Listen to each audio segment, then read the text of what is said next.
And we are live. This is Dark Journalist. It's a fantastic crowd tonight. And we have a very special show for you. It's X Series episode 52 with Dr. Joseph Farrell, who is with us now. Joseph, it's great to see you. Good to see you, Daniel. Thanks for having me back. We got an echo there, but it's gone now.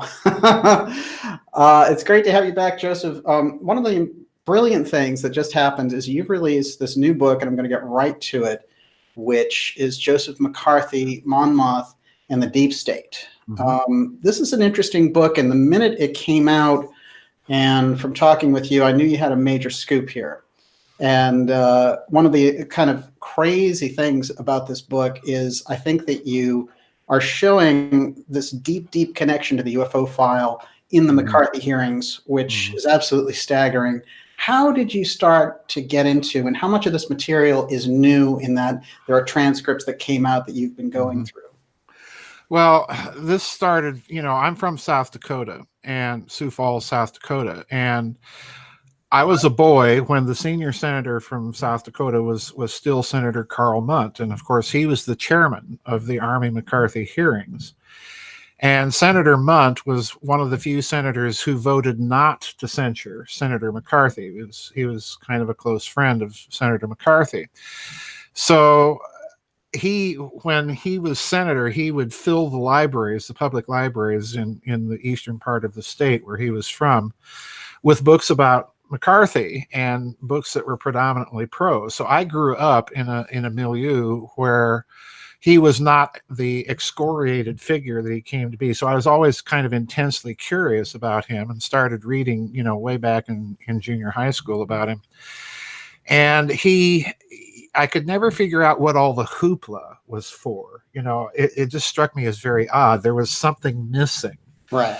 So, that intuition kind of kept with me. And in the previous book, The Third Way, I mentioned, you've got, and we've talked about this before on your show, we've got all of these committees that just spring up like overnight after the end of the Second World War. And with the congressional elections of 1946 that are investigating various aspects, all the way through the 40s, through the 50s, even the early 60s, investigating various aspects of different groups, communists, mafia, and so on and so forth, penetrating the federal government. So I had it in my mind to do a book on what I called the committee era, and to try and figure out what connections, if any, there were between the people in these committees and the people that they're calling in front of these committees. Right. And so I finally found online a compact disc version of the actual congressional record transcripts of the McCarthy-Monmouth hearings when he was chairman of the Senate Government Oversight Operations Committee and then the Permanent Investigations Subcommittee. And Daniel, I started reading these transcripts. It's a lot. I just thought, whoa, where's this coming from? Because you've got the usual stuff. Have you ever been a member of the Communist Party? Did you know the Rosenbergs? You've got that, certainly, and hundreds of pages of it, I might add. But interspersed throughout these transcripts, there are repeated references. The first reference I ran across was Senator McCarthy asking a witness, you've got all these missing documents that went missing, and they destroyed the top secret registers for the documents at Fort Monmouth. And, could these have been records of something that may have disappeared around June or July of 1947? Oh, there's some good timing. Yeah, there's some good timing. And I'm thinking, whoa, he didn't just say that, because that's, of course, the Roswell year and the Roswell month. Right. And I'm thinking, no, this can't be. This is a one-off. McCarthy's going fishing, and he just pulls this date out of his head. Right. Well, I kept reading these transcripts, and Daniel, over and over and over and over, the year 1947 keeps coming up. And it keeps coming up in the strangest of contexts. At one point, Senator McCarthy just drops this little bomb right into the middle of the hearing. And he says, oh, yeah, those planes were being shot down until 1947. There's the year again. Right. Our planes are being shot down. I know, right? Who's... Yeah, by who? Boy, I always say start with the TKO, and Okay. that was a total TKO. Of course, we're joined by the lovely Olivia. Hi, everybody. And I want to remind everyone, we're going to take questions in the second half of the program. So put them all in caps. You can ask them now, and she's going to arrange them and put them together for us. In the second half, we're going to go deep into this book. I want to show something. This is the book that we're talking about. Now, Joseph, you actually changed the cover of this book almost immediately after it was published. Yeah, Walter Bosley sent along a cover that he did for me, and I liked it so much I decided to change out the cover. It's the exact same book. Exact same book, right. Okay, Yeah. so there's no confusion there. It's just that Walter had a creative streak going. Yeah. And that's a great cover. It is. I like it a lot. Yes, fantastic. But it is, in fact, the same book. But I guess this one's going to be the collector's item now. It's like, oh, this was the one, before they changed the cover. There's a few fascinating things, and you were getting right into it there. Let's start with this. Mm-hmm. We're going to go deep into McCarthy and his hearings. We understand the traditional aspect is this kind of un-American activities thing was hot then, and then he started the Red Scare with the going after the communists inside government. And there are people, very high-ranking people, who were on his side in the beginning, and he actually was getting results, and then things changed later. Yes. So that's kind of like a nutshell. Including the fact that you brought out many times, and you brought it up actually in the Third Wave book, which is an incredible precursor to this book, I would say. Is that right? Yeah, I definitely view the book that way. Yeah, it's fascinating too, because that book was kind of like signaling to this book. It was like you were just starting to open up about why the McCarthy part was so important. And we find some very incredible characters hovering around these committees in that period, especially the Kennedys. And their presence is very unusual because for a number of reasons, people would think, well, McCarthy, shun him, whatever, and they're actually backing him. In fact, Robert Kennedy is on one of his committees, right? Council.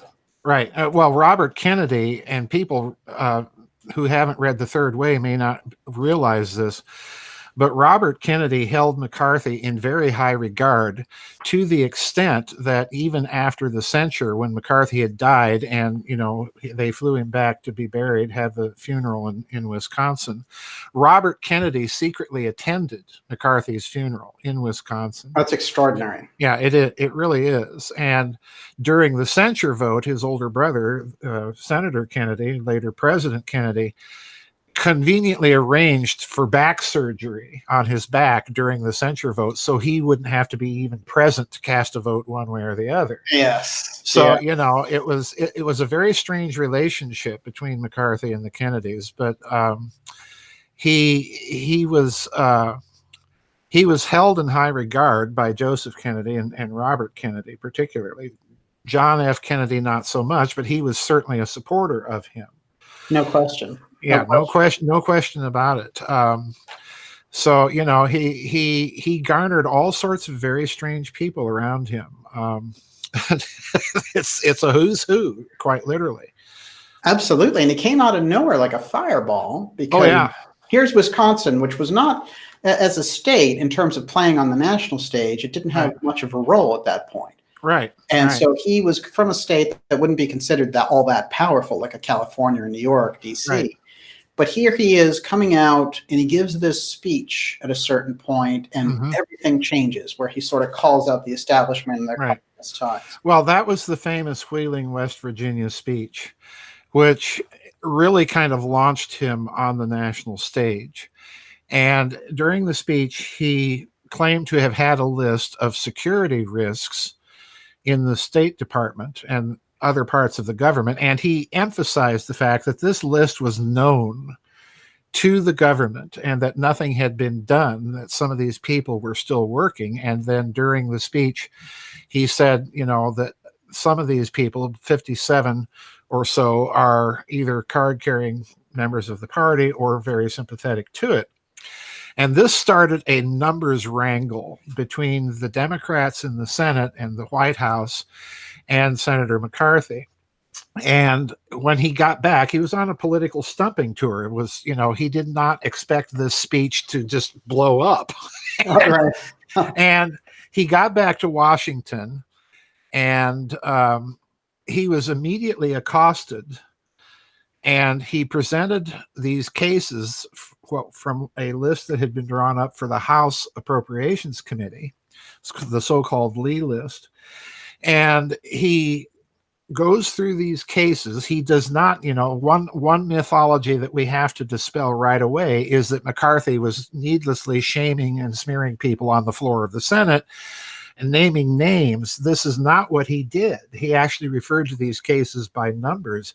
It was the Democrats urging him when he gave that speech to name the names, and which he refused to do. He kept saying, well, the senators can come by and get the list and see the names.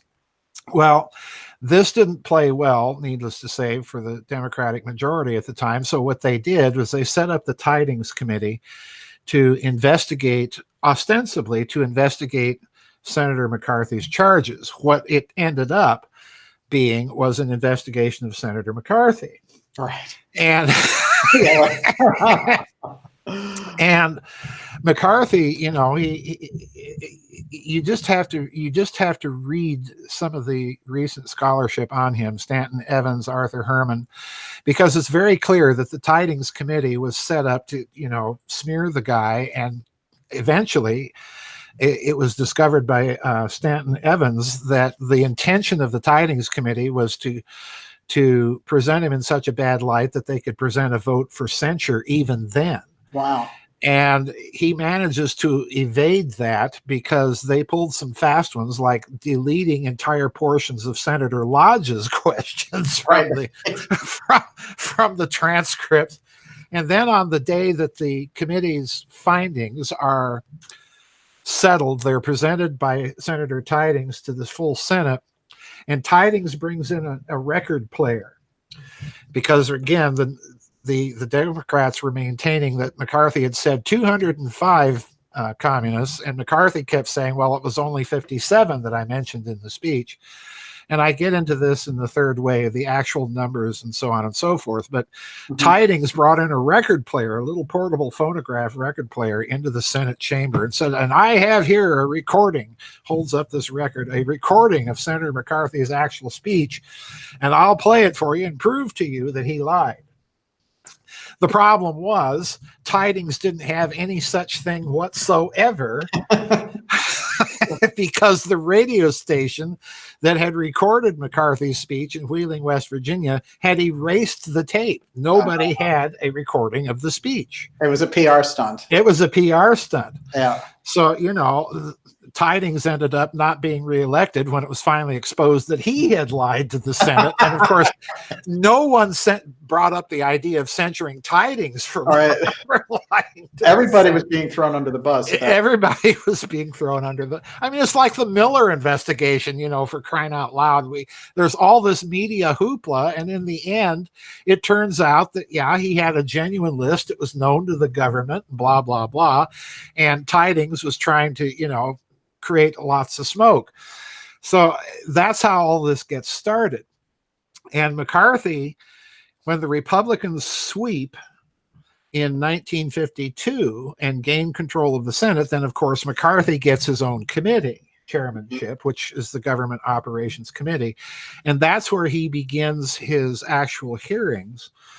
And if you look at these hearings carefully, he zeroes right in almost immediately on Fort Monmouth, New Jersey, where there's all this classified top secret radar research going on. Yeah. And the reason he does is that the Rosenbergs had a espionage cell operating in Fort Monmouth. Right. And we should mention that the Rosenbergs were actually killed they faced the electric chair for Right. espionage.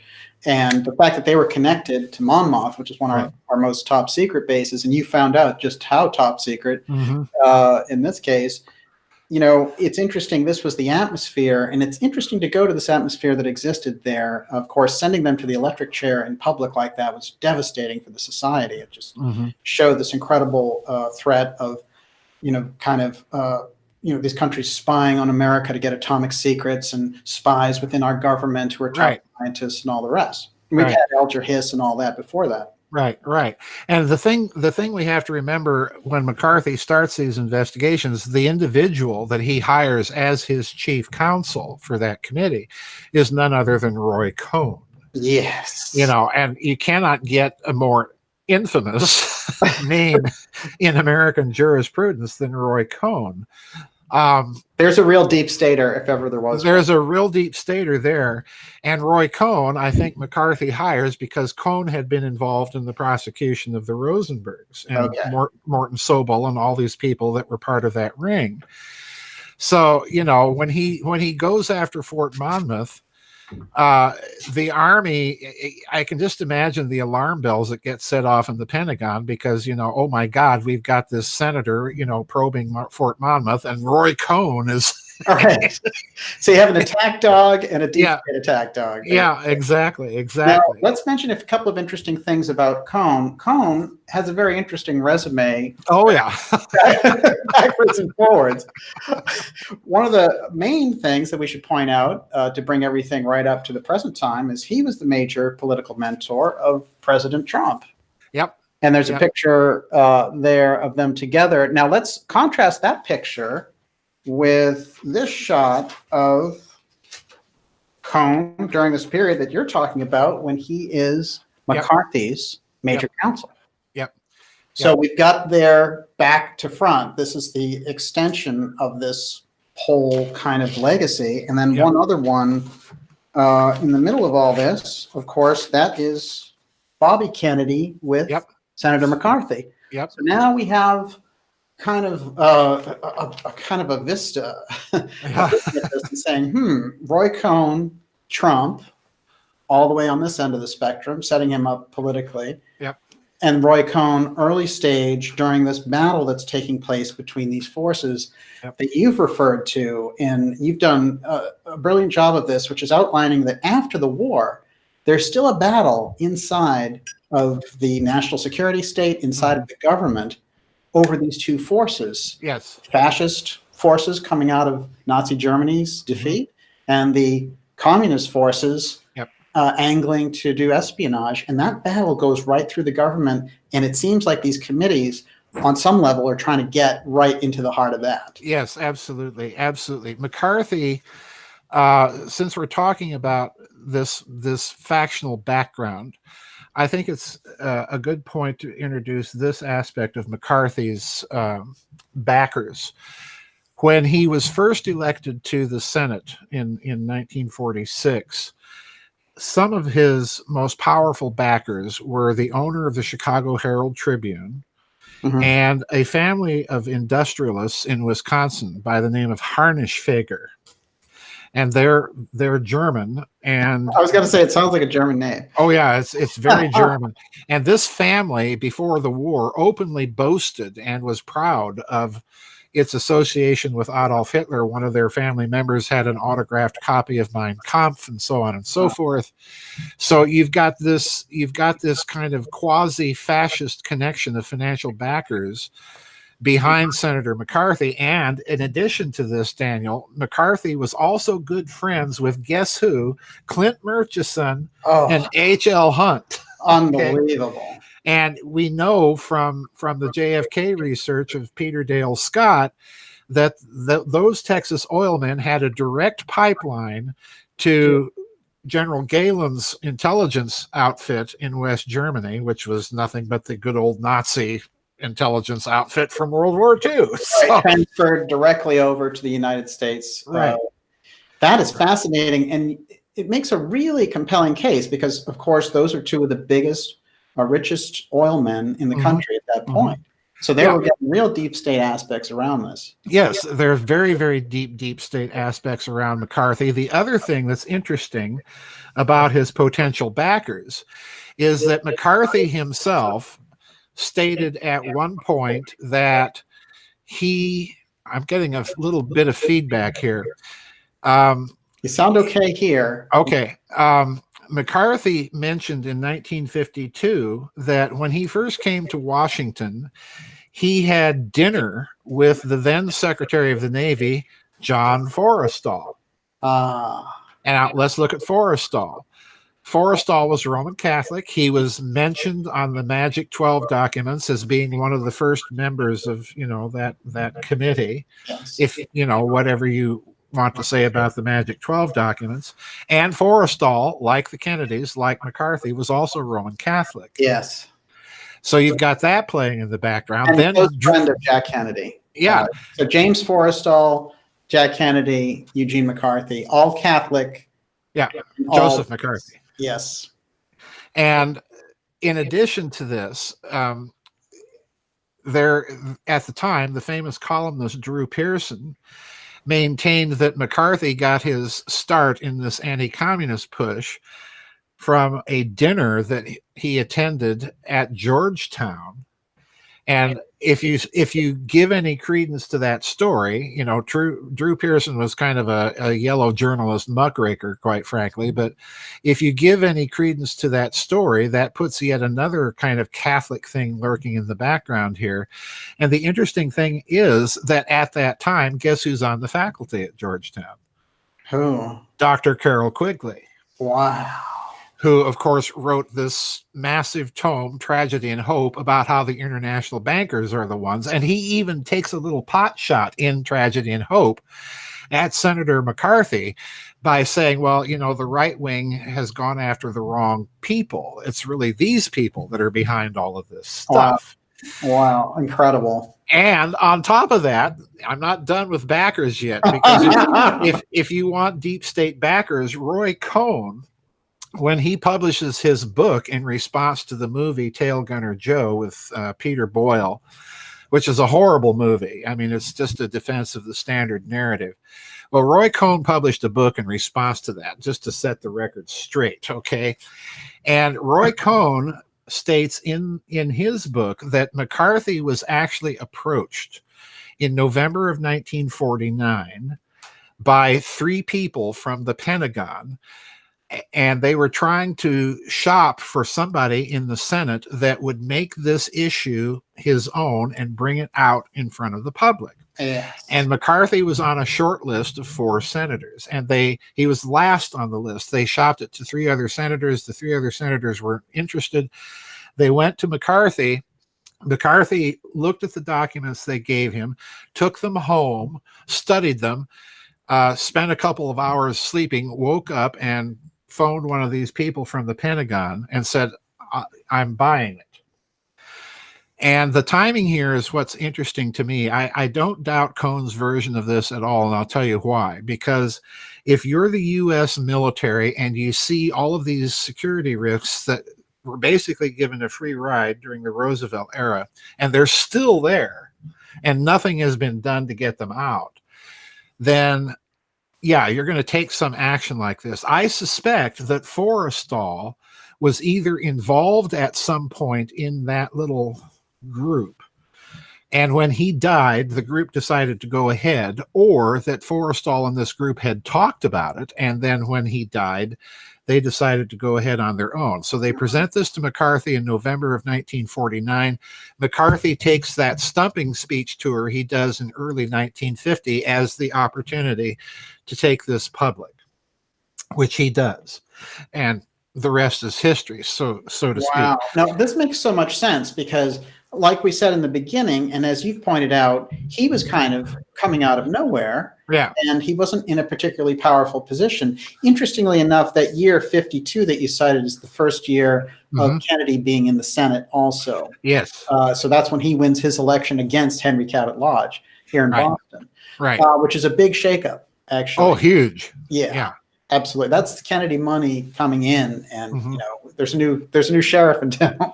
Well, and even there with the election of Lodge, it's very interesting that Joseph Kennedy called up Senator McCarthy and asked him not to campaign for Senator Lodge, Uh, which McCarthy did yes. not do. And of course, Yes. Jack Kennedy goes on to become a senator.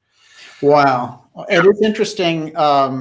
There is this Catholic thing that we can't really understand looking back now, but basically a Catholic becoming president in that period of time would have been kind of like a Mormon becoming president now. Right.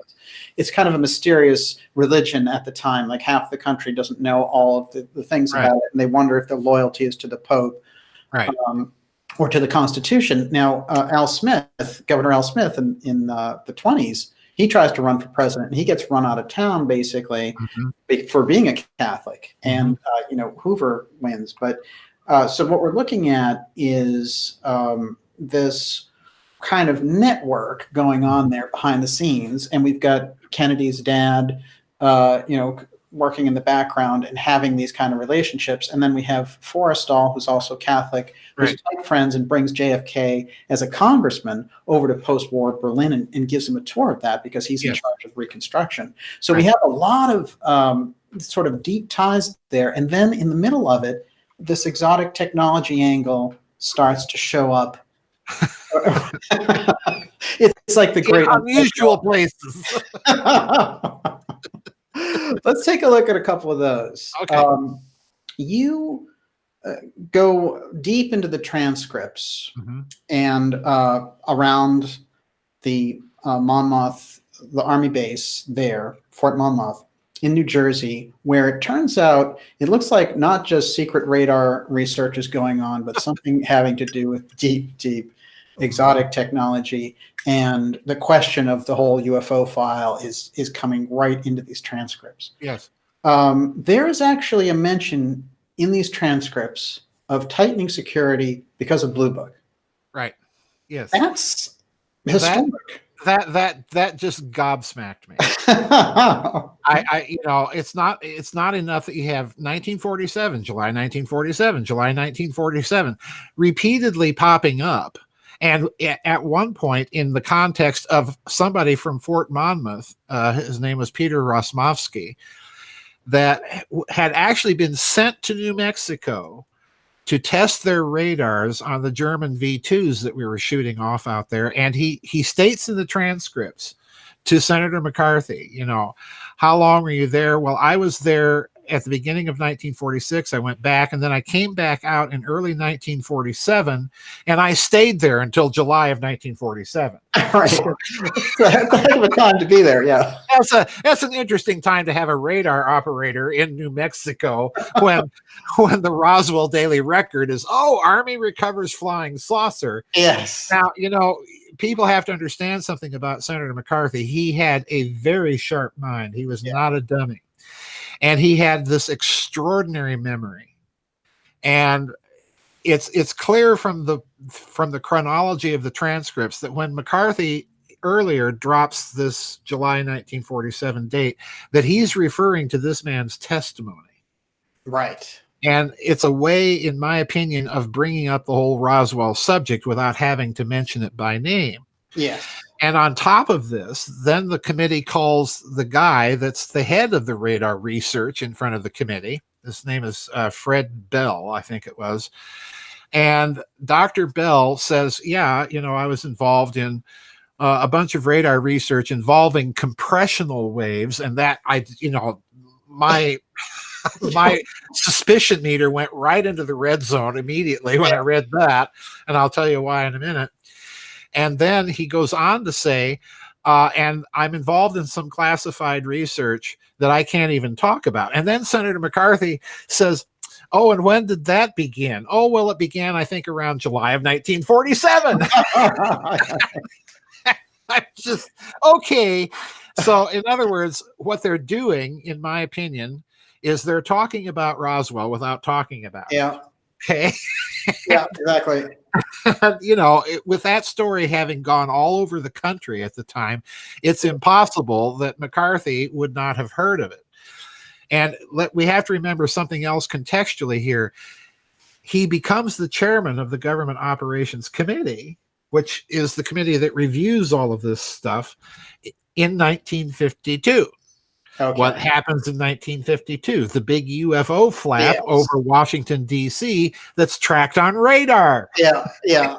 And So- this is right. And you have the Robertson panel in that era. Yep, So, yep. But you're right pointing out the context, because he would be very aware of the UFO issue going in, and he would understand that what they were referring to relates to the UFO file. Right. Exactly. In other words, people have to kind of read these transcripts in between the lines, so to speak, because you can tell if you read them carefully that the committee staff is not bringing things up by subject name, and Dr. Bell is trying to refer to that subject without referring to it when he says, well, it's so highly classified, I can't talk about it.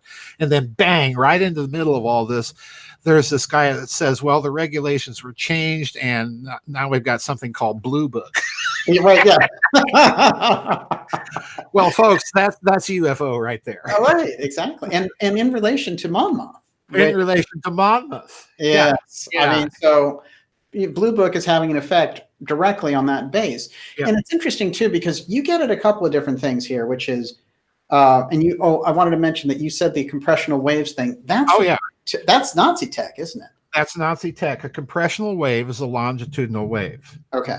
So in other words, you're doing radar work now with Tesla waves. You're doing radar work with what I compare it to, Daniel, to give your listeners an analogy to draw, is they're doing radar work in an early kind of Doppler radar, which can see into the structure of a plasma. You know, a thunderstorm is effectively a temporal thermal gradient and a plasma.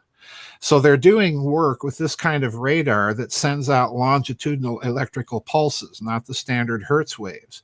And I thought, wow, you know, they're doing this in 1947. Yeah, right. Incredible. And it's remarkable too when you point this out, because you've made an incredibly good case in your books in tracking the UFO aspect in relation to their nuclear interest. Mm-hmm. And so many people say, well, you know, they want to make sure that whoever's manning the UFOs, they're trying to make sure that we don't blow up the world or whatever. But you actually have pointed out that it's something about the reaction that takes place in the nuclear explosion. And this gets us to Atomic Annie, which you cover in the book, which is part of this whole, you know, defense leaks and this very unusual story about a photographer taking pictures of this early nuclear cannon. I'm going to say the word again, nuclear cannon. Yeah. This is a cannon that fires mini nukes. Yeah, this Atomic Annie was an 11-inch caliber. In other words, the bore is 11 inches wide cannon that the U.S. Army, the official story is the U.S. Army ordered it in 1950, and one was ready for President Eisenhower's inauguration parade in 1953. But if you read the transcripts, this is not true. This cannon had been ordered earlier and was being tested. It was going through its proofing at Aberdeen's proving ground. And again, this is another one of those things in the transcripts, after reading about Rothschilds and, you know, occupation money plates and right. which we haven't got to yet. Right. Yeah. Compressional waves, July of 1947, constantly popping up. Right. It's Atomic Annie. It comes up in the transcripts that Atomic Annie was photographed by one of the people from Fort Monmouth along with their equipment. And if you read the transcripts carefully, what the witnesses are trying to get across to the committee is that there was something going on with Atomic Annie that fired these nuclear projectiles that incidentally had a yield of 15 kilotons. That's the same yield approximately as the bomb we dropped on Hiroshima. Unbelievable. So in other words, in the short time from the end of World War II, we've managed to take this big clunky atomic bomb and shrink it down to the size of an artillery projectile. And I'm wondering, how did that happen, you know, so fast? But they're doing this radar work over and over, they stressed that this radar work that was done in conjunction with Atomic Annie was part of a project. Mm-hmm. And I had to sit and think that through, because they are very specific on this when you read the transcripts. And I came up with a nutty idea, but it's the only one that makes sense to me. You would not need radar to lay the gun and point and shoot. You can do that with standard ballistic calculations that any artilleryman would know how to do. And you can get, artillery is extremely accurate. You can put it within a few yards of a target from miles away. So I'm thinking, well, no, the radar is not being used for tracking.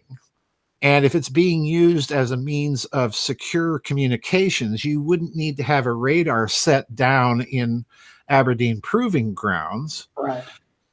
So it's not for that purpose. Happening here. Yeah, something is happening here. So I came to the conclusion, well, we've got compressional waves that this guy is working on, and all sorts of other weird stuff, it turns out. So I came to the conclusion that perhaps what they were trying to do is test their radar ability to see inside of a plasma, the kind of ionospheric plasma that you would encounter in a thunderstorm, or the kind of plasma that you encounter when a nuclear bomb is detonated. And then I thought, okay, that could be they're trying to get inside this thing and take a picture of what the structure actually is. And then I thought, well, wait a minute. If they wanted to do that, they can just stick a bomb on a tower and blow the bomb off in the tower and beam their radar at it and take a picture. Why do you need to haul this cannon out to Nevada and fire it off? And I came to the conclusion that there's one thing that the cannon will do that a tower won't. A cannon fires a rifled projectile. It rotates at an extremely high mechanical rotation. Mm-hmm. Now, if you've listened to Richard Hoagland, he has a rule. He says the key to hyperdimensional physics are 3 rules: rotation, rotation, and rotation. So when you put that nuclear fuel under a high state of mechanical rotation and then detonate it, what's going on inside the structure of the plasma? And I think that's what they were doing with this stuff, because it was all classified very, very secret. Very, very secret. When you've got rotation going on immediately, I think of the bell, too. The bell. Research that was done on that. Right. Precisely. That's exactly what they're thinking. You provide something very eerie in the book, which is an actual picture of the mini mushroom cloud from the only time that Atomic Annie was fired there in the 50s. Mm-hmm. And so it's one of those projects which came to fruition. Right. Sure. But whatever it was that they were doing with it, like you were saying, they got their results and then they moved on, because Atomic Annie just goes back to the background. Yeah, they fired a nuclear projectile from it. In fact, it's the only nuclear projectile that has ever been fired and has ever been fired from an artillery piece. Amazing.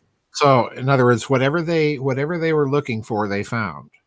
Yes. And and if radar was a part of this project, then my suspicion is they were trying to do plasma radar tomography, to put it quite bluntly. Wow.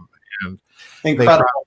They got answers. And one of the fascinating things, just in a nutshell, to wrap up the Atomic Annie part, that back and forth that takes place, I've never seen more evasive. Oh, yeah. I mean, it's incredible where they say, why did you take pictures of it? Because, of course, that would be classified. And the officer is saying, well, we were just supposed to take pictures of our equipment, but the radar was associated with Annie, so don't ask me any more questions, basically. Right. And then when on the photography, it's like, no, he told me to take pictures of the whole thing. Yeah, exactly. Unbelievable contradictions. Daniel, I can't tell. There's so much stuff that I didn't even put in the book where the Army is just tripping over itself with contradictions. I mean, the Army McCarthy hearings being a classic example of it, but the Cannon episode was another one of those things that I was expecting to find nothing but communists. and I'm confronted with Rothschild's atomic cannons, radar, compressional wave radar, and Dean and Roswell. I mean, it's truly remarkable, and it's explosive in this sense. It's that you can start to really connect the dots about how this technology is moving around, how the UFO file is moving around, how like technology is moving around. We can get a feel for it there, and we can also get a feel for it that there are people like Cohn and like McCarthy who, when they're pressing these people, they're trying to get on the same level with them, right? To say, you know, you're not going to hide this from us. We want in on the UFO file. And this reminds me so much of the Space Force action that we see now with Trump, where he's announcing, you know, I'm going to do the Space Force, and even, you know, Congress hasn't approved anything, but he's like, hey, we're going for the Space Force.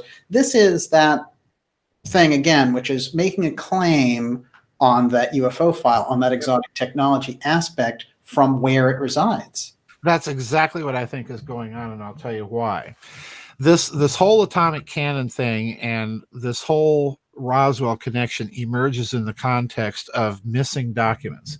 The committee learns that a bunch of missing documents, top secret documents, are missing. And the first guy that gets hauled in front of the committee to testify about this, and it's important for people to understand, these sessions were in executive session. These transcripts were not released. They were not declassified by the Senate until 2003. Amazing. And 50 years later. Yeah. And the excuse given is, well, we were doing it to protect the names of the people, you know, and they're long dead, and so now we can release it. I think this is a cover story. This what he was getting at here was far too sensitive. And I think this is the missing piece in the whole McCarthy picture that explains why, on the one hand, you had the Pentagon saying, go out and get rid of these security risks. And then all of a sudden they do a complete switcheroo and say, no, you can't go there. Let's get rid of this guy. Yeah. He's out of there fast. He's out of there. Yeah, he's out of there fast. And the thing here about the missing documents is it emerges in the transcripts that not only were the documents missing, but the top secret registers for the documents had been destroyed. And then later, McCarthy hauls another witness in front of the committee. It's learned that no, the documents were not destroyed. They were just downgraded. Right. And in the course of that testimony, the guy says, oh, and we also queried the CIA if they had these documents. And I, whoa, stop here. Right. Why is the CIA all of a sudden in this? Yeah. And it turns out that the documents, so we're told by the Army guys that come to testify in front of the committee, were all about radar tracking of German V1s and V2s during the war. And the war's over now, so that's not all that top secret anymore. Right. Well, I have to wonder, if it's not all that top secret after the war, what's the CIA doing with it? Exactly. In the same time frame that the Robertson panel's meeting. It's unbelievable. And at the same time that all of these V2 launches out in New Mexico are top secret, to the point that this guy, Fred Bell at Fort Monmouth, says, well, there's a secret project I started working on in July of 1947 that I can't even talk about. Hello, UFO file. Yeah, and you see this consternation on McCarthy himself. You know, he's just mystified at why these documents go missing and are downgraded. You know, you can sense the committee is just not buying the story. Not at all. Not at all. Not at all. See just how slippery that line of questioning is, and they're like, oh, it turns out there weren't any missing documents. The missing documents are a very crucial aspect of this, but I want to jump back to something you said right at the open, which is something that McCarthy did put on the record, and thank God he did. He said in 1947, planes with this special radar didn't get shot down. Yeah. Now, this is very strange because, of course, we weren't at war. Yeah. We were in the Cold War, but if if the Russians had shot down a U.S. plane, that would have been World War III. Yeah. So what was shooting us down? Yeah. And more importantly, McCarthy just drops that in. Yes. And, I had to do a double take. It was just like, whoa, where does this come from? What kind of technology would it Yeah. be that somebody couldn't shoot down because it was on board? And more importantly, how did McCarthy know about it? Right, exactly. Which, that opens up another can of worms. But my suspicion has always been, especially since Stanton Evans came out with his research, wonderful book about McCarthy called Blacklisted by History. And he kind of alludes to the fact, although he doesn't come right out and say it, that McCarthy appears at some point to have had access to or summaries of the Venona transcripts, which again were only declassified in the mid 1990s under President Clinton. And you provide some of these in the Third Wave book. Yeah, I do. And it stands to reason, since there was an FBI agent in charge of the Venona transcript project at one point, and J.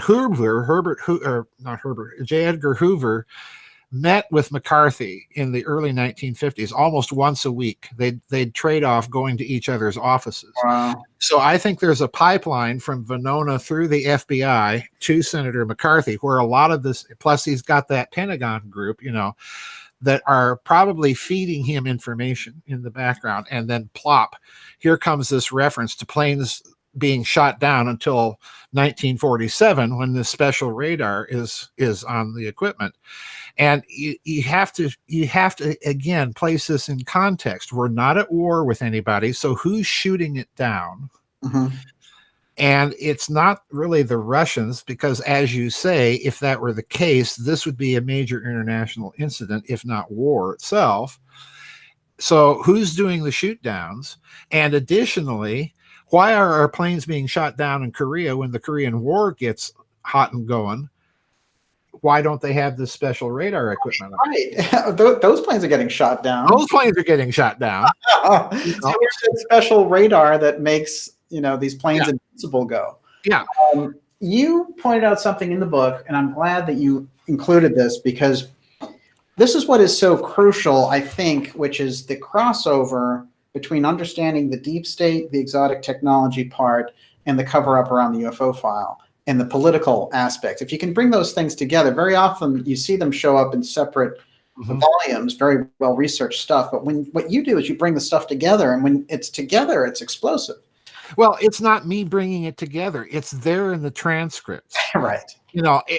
That's the most baffling thing about this. It's all there in the transcripts. We haven't even gotten to the hidden finance part of this, or the Rothschild part of this, or McCarthy's little statement about the Merovingians.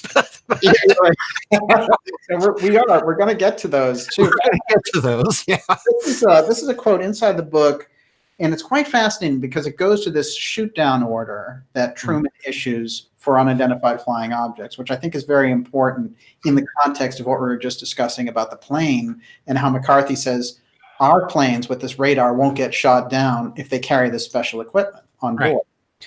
This is what you included in here, and it's in light of the fact that there was this big flap there in 1952, where we had this massive flap over Washington, D.C. of all these UFOs over the White House, basically. That's kind of so the shoot down order, it turns out there's a message that Truman receives, and Donald Kehoe brings it forward into the media, but it was a private concern, basically, that took place. And this is what the actual request is. I'll get to that, and then we'll see where it came from.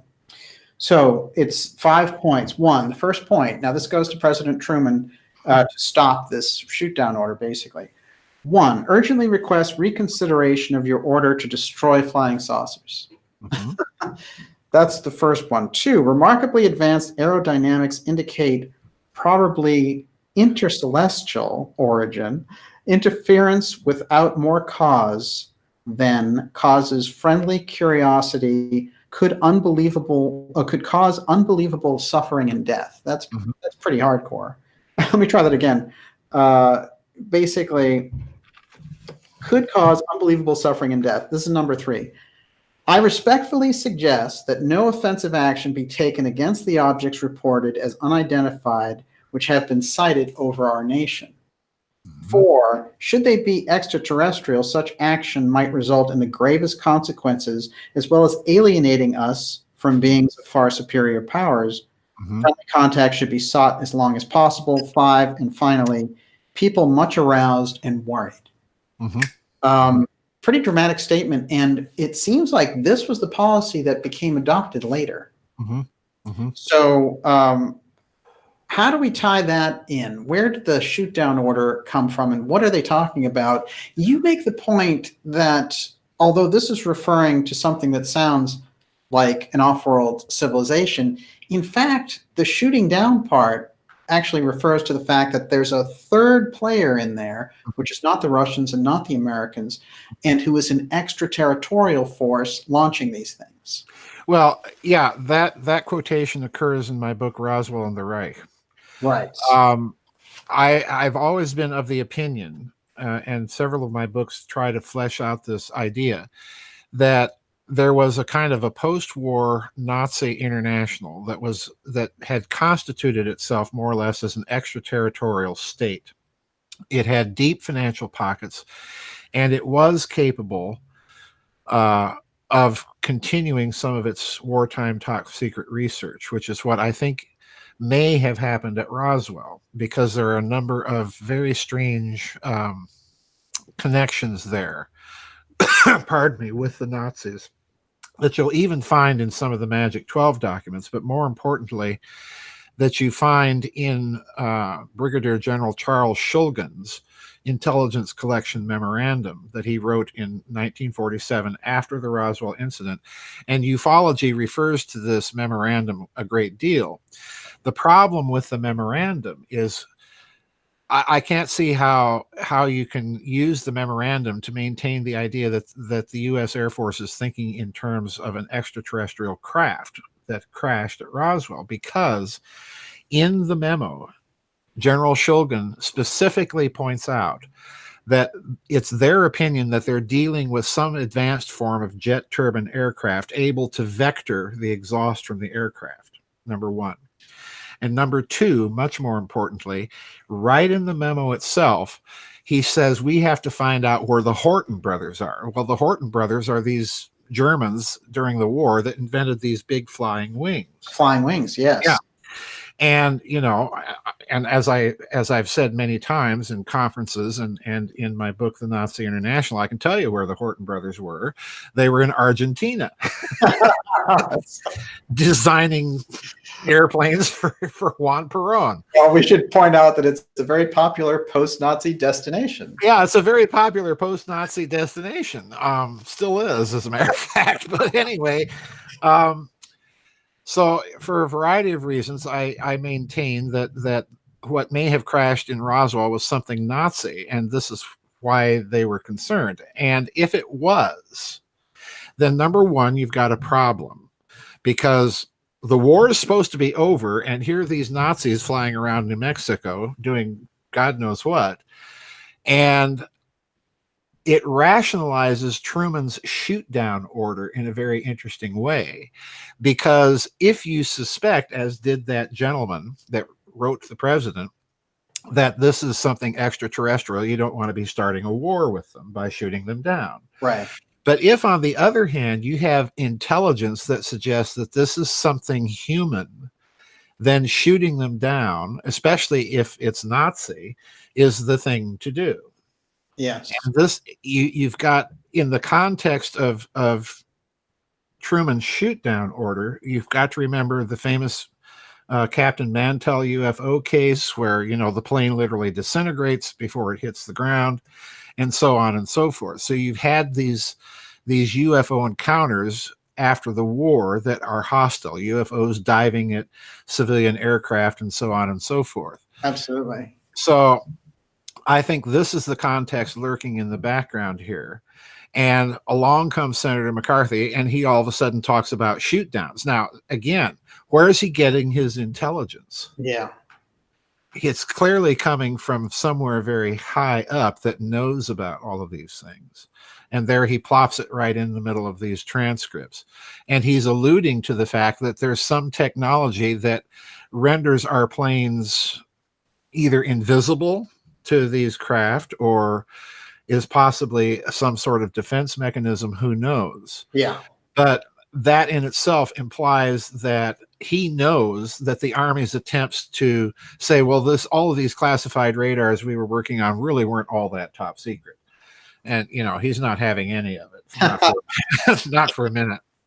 Well, it's fascinating, and it's a great point. What I want to do actually is I want to deviate into the Bell for a moment and then come back in to McCarthy based on that knowledge. Mm-hmm. Here's the thing. You make an excellent point about Hans Kammler, mm-hmm. which is he was, in effect, in charge of the Bell project at the end. Right. And he, like so many of the Nazis that you've tracked, has 4 or 5 different death stories. Yeah. Meaning, most likely, he actually disappeared to Argentina or somewhere, right, as a safe haven with the Bell technology in tow. Mm-hmm. Later, we get unusual cases related to the UFO thing, like Kecksburg, where it looks like something actually like the Bell is flying there. Mm-hmm. Mm-hmm. So can we tie this idea of this extraterritorial fascist state mm-hmm. launching these things to Kammler escaping Nazi Germany with mm-hmm. the Bell technology in tow? Mm-hmm. Yes, I think we can. And I'll go even further. Let's go back to the Monmouth transcripts here for a moment with Dr. Bell. Interesting that he would be named Dr. Bell. But, you can't make up a movie like this, folks. But, you get a lot of good coincidences going. You just get so many coincidences going. Yeah. But here's this Dr. Bell talking about top secret projects that he can't even talk about in front of the committee. And he's working in radar and compressional waves and blah, blah, blah. And this starts after Roswell. Well, there has been a persistent rumor in the Roswell ufology community for many years that the craft may have been brought down, or that our radar experiments out there in connection with the V2s may have interfered with the craft somehow and brought it down. Yes. There's the lightning strike theory and all sorts of stuff, all of which to me spells, well, if that's the case, if our 1947 radar or lightning strikes can bring down something over New Mexico and then we don't know what it is or where it's from, it probably ain't extraterrestrial. Yes. Because I can't think of ET not being able to design a craft that can't dampen a lightning strike or doesn't know how to handle 1947 American radar. Mm-hmm. So that to me connects this rather well, because if this technology involved plasmas, which the Bell clearly did, and which incidentally the work of Dr. Ronald Richter down there in Argentina clearly did, and if my supposition about the Atomic Annie business with them doing something with radar is true, then it could be that we're looking now at the contextual background that might give some credence to those radar stories bringing down the Roswell craft. Yeah. So yeah, I definitely think there's a connection here to all of this stuff. That's fascinating. And it's always radar or some allusion to what we understand about radar. At least it's in the radar ballpark, where these unusual things happen. One of the things I found interesting was that Monmouth, the base itself, let's get into that a little bit. They did something there where it was called Project Diana, where they were aiming these waves at the moon and developing this kind of early experimental project.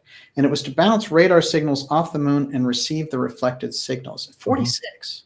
Yep. Incredible. So they are very much ahead of the game on the space side. Yep. This is our kind of lead outfit. It is a very elite outfit, and if I remember correctly, this was a project that was begun by the Army and then spun off to the Air Force. Okay. And if you're using compressional waves to do this, that would be the perfect way to do it. Because again, you're relying on a kind of a Doppler effect to calculate the exact distance. And if you're using compressional waves, it's even possible that they were doing some sort of very early radar tomography. Interesting. So I need to take a little break, if I may. Yes, absolutely. Right. All right. And we'll dive into Olivia here and the questions, getting them ready. Everyone, you're watching the Dark Journalist Show. Our special guest tonight with his breakthrough book is Dr. Joseph Farrell. And this book is exceptional. You know, I mean, I've gone through a number of Dr. Farrell's books, and we've had him on. They're always groundbreaking. It's the kind of research that he does. But this book is explosive in the sense that in terms of tracking the UFO file, when you get into that period and when you're looking at these figures like the Kennedys and their battles with the Central Intelligence Agency and the deep state that take place back then, what happens is that informs the way we do things now. And it became the setup when that covert end of the government overtook the overt public side of the government. And we've been having that battle and that dance ever since. And to be honest with you, when we see these groups going after the UFO file, and we see the CIA people as the front people for these groups, we know very well that the battle is still engaged as fully as it was during that period. But if we understand the battles that took place in that period, which are off the record, we get a much better feel for this whole thing. Wouldn't you say so, Miss Olivia? I would. Now, Olivia, how's everything going out there? Very enthusiastic crowd tonight. Fantastic. Well, we have great people out there. I see Groovy Bean, and it's terrific to see her. I have not seen her out there in a while. And we're going to get into your questions. Remember to ask them in all caps. It's in the second half, like in about a half hour or so, we're going to do that. But in the meantime, we have Dr. Joseph Farrell back.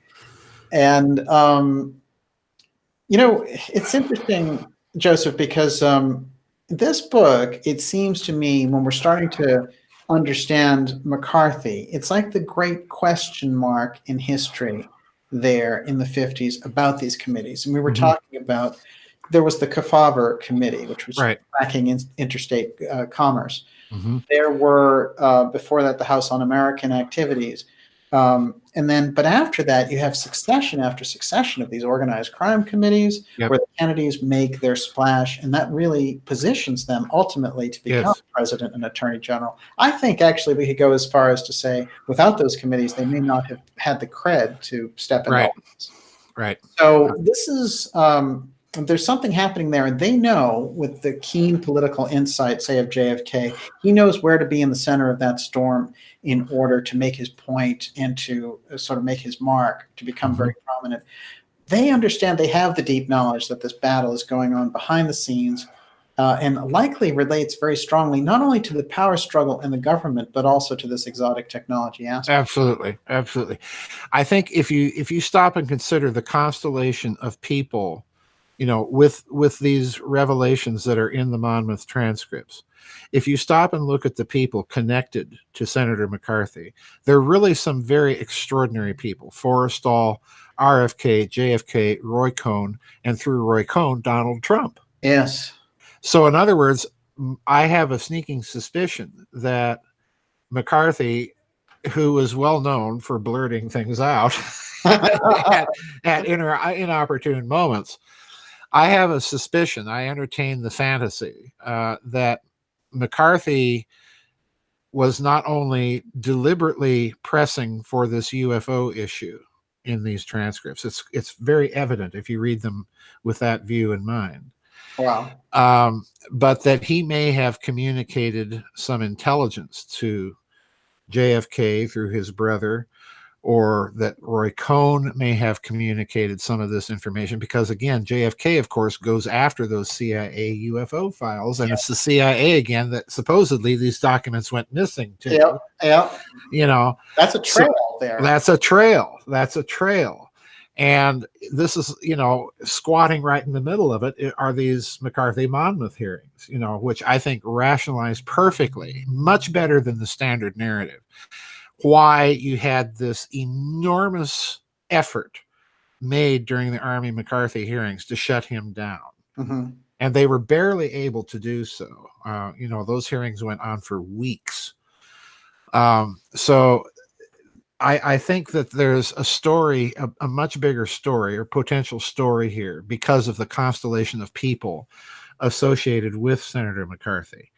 And it's all part of this, as you say, it's all part of this factional struggle to try and get a handle and a hold on a government that's quickly running out of control.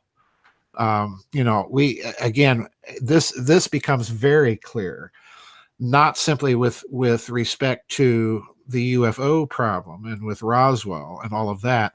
It becomes very, very clear when in the Monmouth investigation period, the McCarthy committee starts summoning people from General Electric in to testify, from General Electric in Schenectady, and that's hugely important. Yeah. Hugely important. And also when it starts probing the issue of occupation money, which, again, I read that and I just thought, holy cow, you're looking at a system of finance that is totally off the books and entirely in the hands of the military. And, poor old Senator Munt, I can just imagine, his little pea-brain trying to sort out all of this stuff. Wow. But yeah, McCarthy, if you put it all together, what McCarthy is really done in those transcripts is, number one, he said, okay, there's a UFO thing here and the military doesn't want to talk about it. So there's something secret going on over there.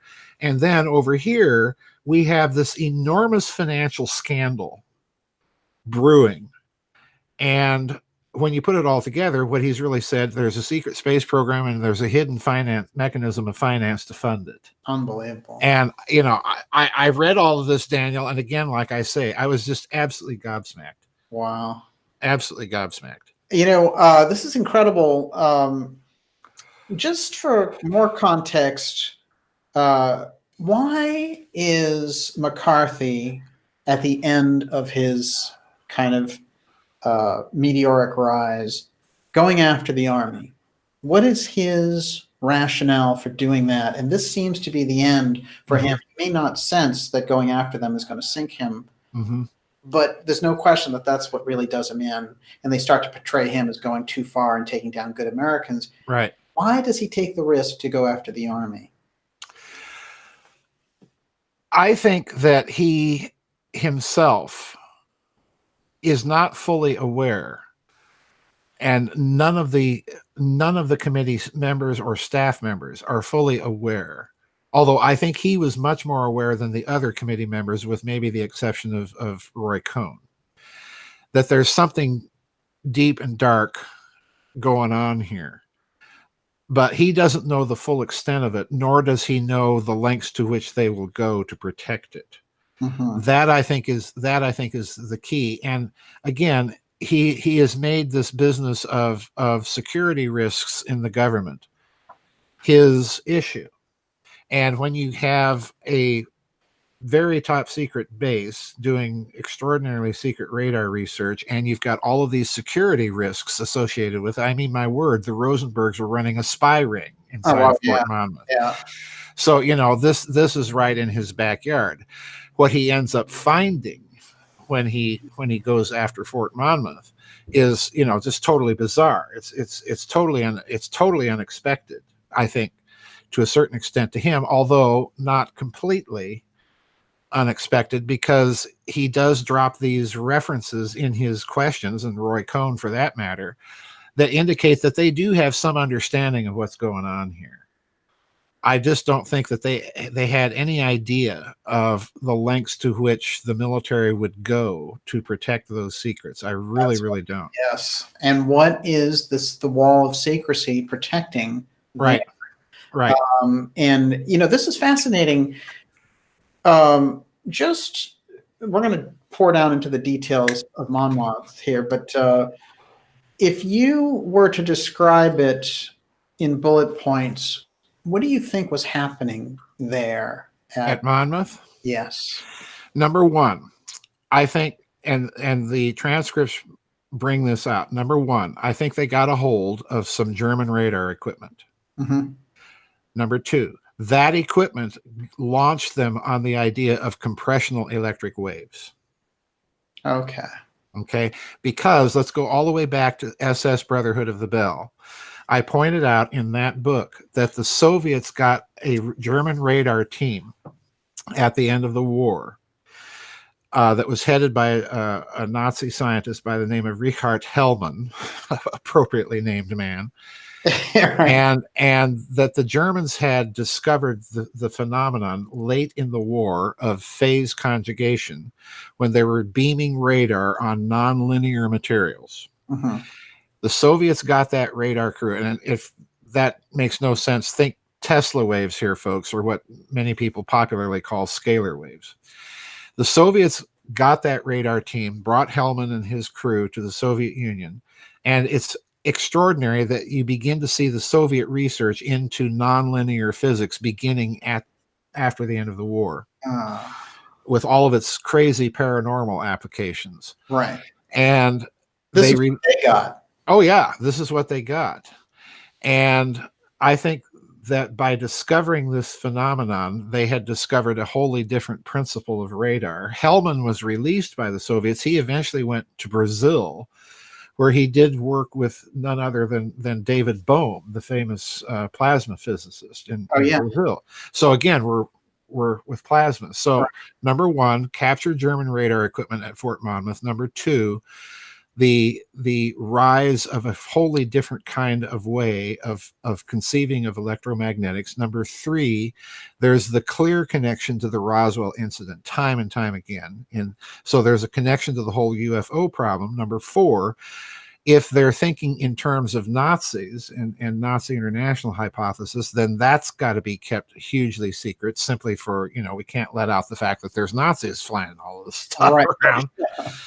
And number five, this all has to be funded somehow and in such a way to keep the funding completely apart from any congressional oversight. In other words, we're dealing now with a funding mechanism that's so deeply black that it's deeper than the black budget. Yeah. So in other words, McCarthy has just stumbled, I think, unknowingly into the whole post-war deep state mess. Mm-hmm. Just like JFK would do later. Yeah. And for very similar reasons. Fascinating. This is interesting to me too, because you do a good job about really probing in other books on the breakaway civilization aspect, mm-hmm. and looking at Lansdale and this whole notion of Yamaska's gold. Yes. And this gives us an idea of how a secret system of finance can come about. Oh yeah. It gives us those details, and there's torture involved. Yep. And of course, there's all that loot. There's so much talk about the Nazi loot, but of course, the Japanese loot after World War II is off the charts. Mm-hmm. Well, let's get into the occupation currency thing here, because this is another thing that just left me absolutely floored. The occupation, all the powers that were fighting during World War II had occupation money for the territories that they conquered. Nazi Germany had occupation money, Japan had occupation money, we did, the British did. Everybody was printing occupation currency. But McCarthy and his committee haul two people up from the Department of the Treasury in front of the committee as they start to probe what happened to this occupation currency. And the first guy they haul up in front of the committee, and Senator Munt, my old senator from South Dakota, is actually chairing the committee during this witness's examination, because I think it's because McCarthy wanted somebody familiar with the issue. Senator Munt had been a congressman sitting on the House Un-American Activities Committee with Richard Nixon, incidentally. And he was one of the people that had taken the testimony of Major George Racy Jordan, who was the Lend-lease Army liaison officer to the Russians during the war. And Major Jordan kept diaries of suspicious things that he discovered were being sent to the Russians, like nuclear materials and and the plates for this occupation money to be used in Germany after the war. And so, why are we giving this to the Russians, to print off occupation money that we're liable for?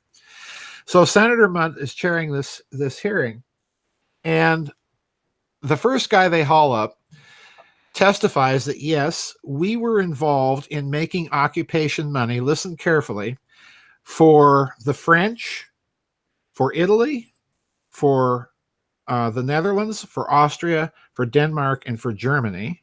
So in other words, the United States is making kroner, shillings, guilder, German marks, and French francs, printing them off.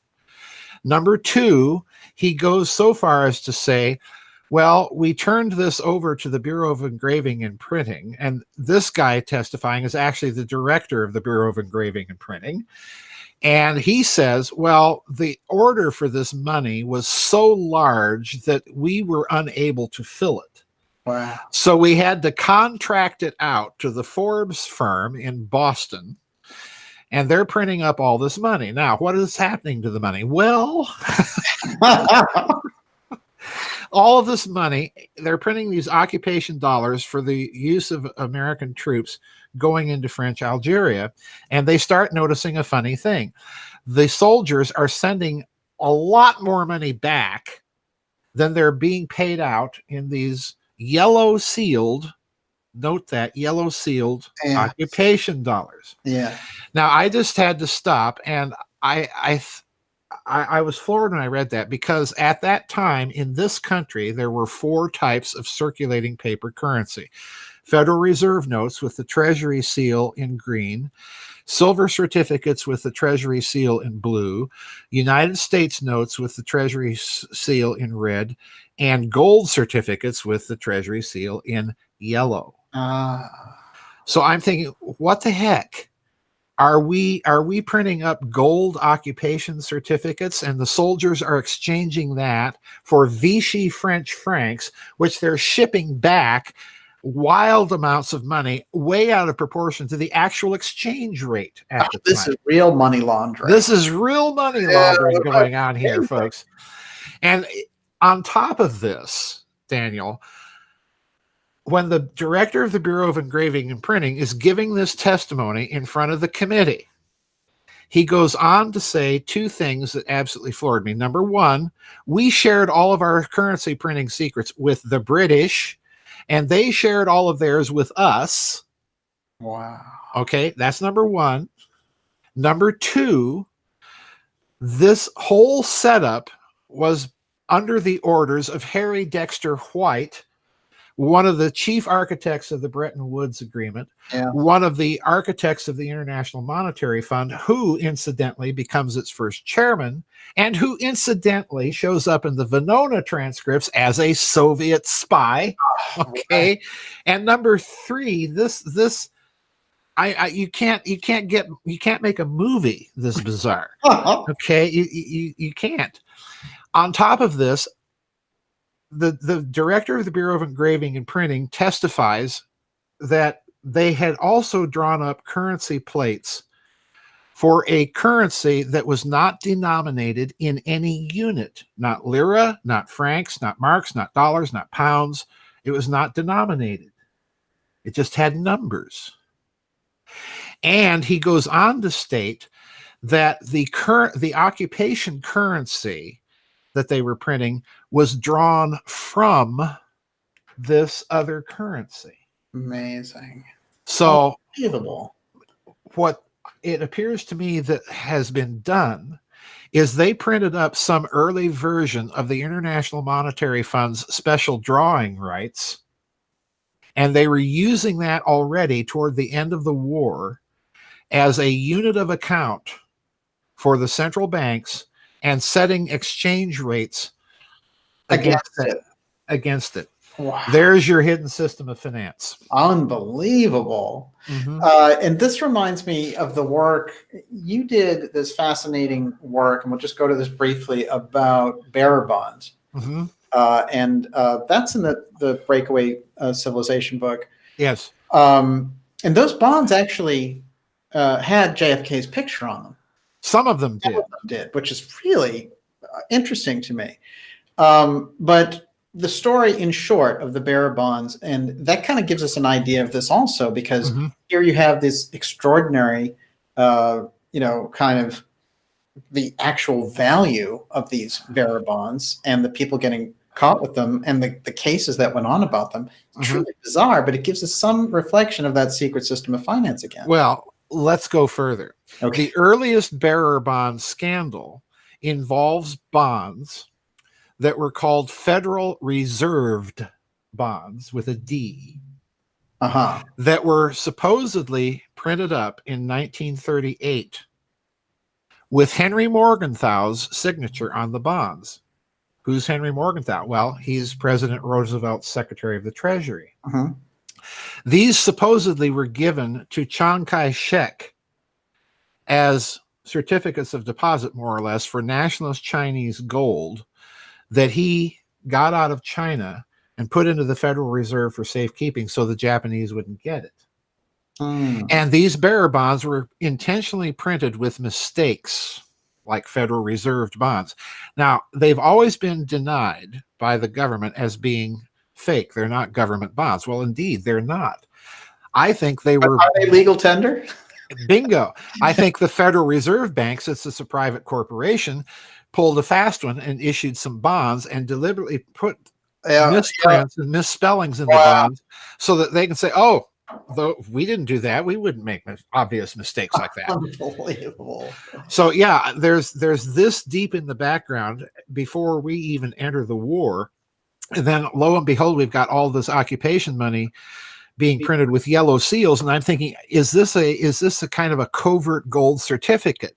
Well, it would stand to reason that it might be, because if you're getting more Vichy French francs in exchange for occupation dollars than the official exchange rate at the time, gold would do that. Amazing. Yes.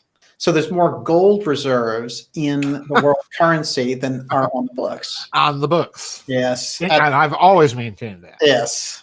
No question about it. But what's interesting about all this to me is, and this goes right back to your book, and everyone, we're talking about this book, which I have the first cover version, but it's McCarthy, Monmouth, and the Deep State. And this is an incredible breakthrough that Joseph is making on this. It's available now, Joseph, at lulu.com. At lulu.com, right. It's just recently become available, and I highly recommend it because it's such a breakthrough in terms of connecting these dots. And, all of your work, I mean, it's fascinating. We've had many conversations dealing with the implications of that work. And I know that your books work together so much as a chain, all of the Giza Death Star book series. But what's interesting to me about this book is I think that it's such an explosive implication that it kind of echoes through all the other books now. Oh, yeah. Yeah. Yeah, the shockwaves spread out from this book back through all the others. Absolutely. Because I was not, I trust me here, folks, I was not expecting to find any of this stuff in these transcripts.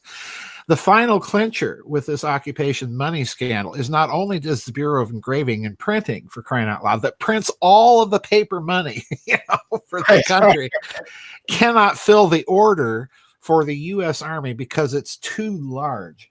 On top of this, the two final points to take away, the director of the Bureau of Engraving and Printing and the previous witness testified that the U.S. Treasury had no control over this. All of the accounting was assumed by the U.S. military. It's completely off the books. Wow. In other words, it's not a black budget. It's deeper than that. It's completely off the books. That's number one. And number two, the fellow that is the Secretary of the Treasury at the time is Henry Morgenthau, and his top assistant ordering all of this to be done is Harry Dexter White. Wow. Yeah, there's your hidden system. It's amazing because when you think about, Bilderberg and the reason they kept their meetings so secret, in addition to all this, is you can see groups like that at the very heart of this moving money around, and they would need that kind of secrecy because you couldn't let people in on it. Now, let's talk about another little thing that gets dropped in the middle of these transcripts. Just plopped in there with no lead in to it and no follow-up whatsoever. And that's when Roy Cohn has someone in front of the committee testifying about security risks. His name is Ullman from Fort Monmouth. And this is the guy that you referred to earlier. You know, Cohn and McCarthy are questioning, well, did you know the Rosenbergs? I declined to answer on the ground of the constitutional privilege. Well, did you know Dean Acheson? Well, I declined to answer on the grounds of the constitutional privilege. Sir, you flatter me. Yeah, sir, you flatter me, you know, and on this goes. Well, saying, do you know Dean Acheson is basically like saying, you know, do you know Mad Dog Mattis or something? Yeah, exactly. Yeah. But in the middle of this questioning of this witness, before he is sworn, he gives testimony to Cohn.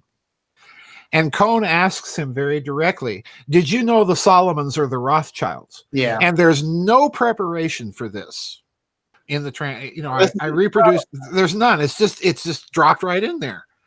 And the guy says, well, yeah, I knew the Solomons and I don't recall meeting the Rothschilds, but and there's no explanation for it. But when you turn to the occupation money plates business, stop and think about it. The USA the military is involved in printing occupation money for France, Holland, Germany, Austria, Italy, and Denmark. Okay?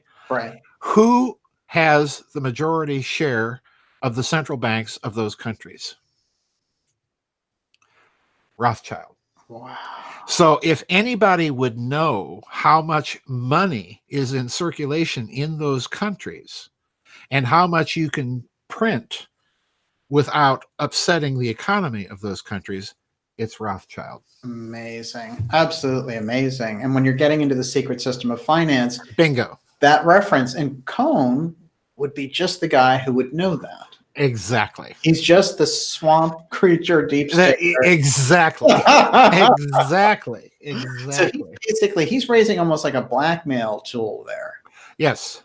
He actually doesn't expect an answer, but he's like, you know, he's sending a message that we know all about what's really going on with this occupation money stuff. Absolutely. And the money laundering taking place through it. The occupation money is so fascinating. This is such an explosive piece of this. Yes. Because, and this, when we look at McCarthy, for all of the demonizing that happens, historical revisionism or whatever, and there's no doubt that, you know, there were times when he was doing this that things went way overboard. Right. But the amount of results that he gets by getting into this and the things that we can cull from that is remarkable. Oh, absolutely it is. I mean, you know, he himself was, you know, I get into his early life.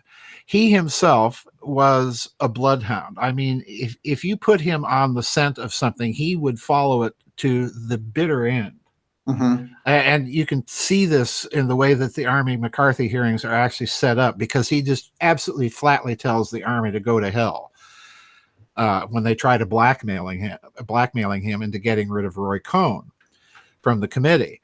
Right. And, you know, he alone is just indefatigable in his ability to ferret things out. And then you add Roy Cohn into this mix, and you can tell when Cohn is asking questions, he's got his questions written down. He's got a certain amount of facts he wants to get into the record, and bang, bang, bang, bang, and that's it.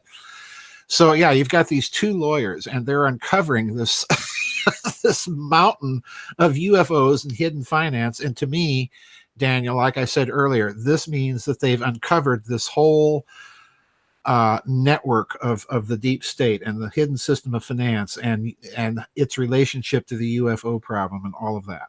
And here we find the Kennedys right in the middle of the middle of it. Yeah. It's amazing. It's undeniable too. Thinking of that close relationship, I was reading that McCarthy even dated one of Kennedy's sisters. Yes, he did. Amazing. Yes, he did. Yeah, he did. And let's go further. Since in the Monmouth transcripts it is revealed that the missing documents were that the CIA was queried about the missing documents.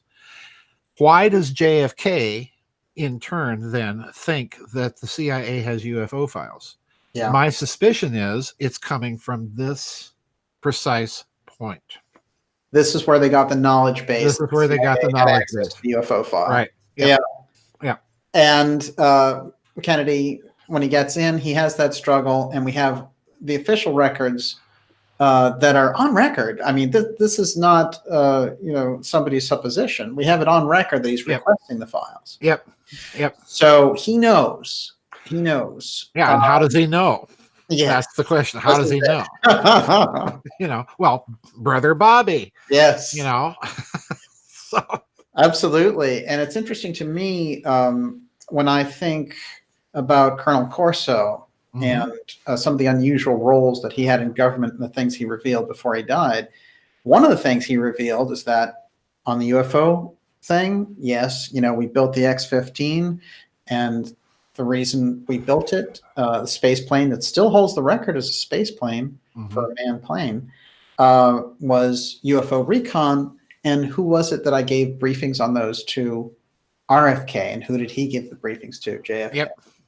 Bingo. So they were getting reports. Yep. Regularly on the recon of these things. Yep. Absolutely. Undeniable. Absolutely. Now, all these, this to me, Daniel, like I say, it was the big question mark that finally got filled in. Why was there such a brouhaha over McCarthy? Yeah. And it's all of this stuff.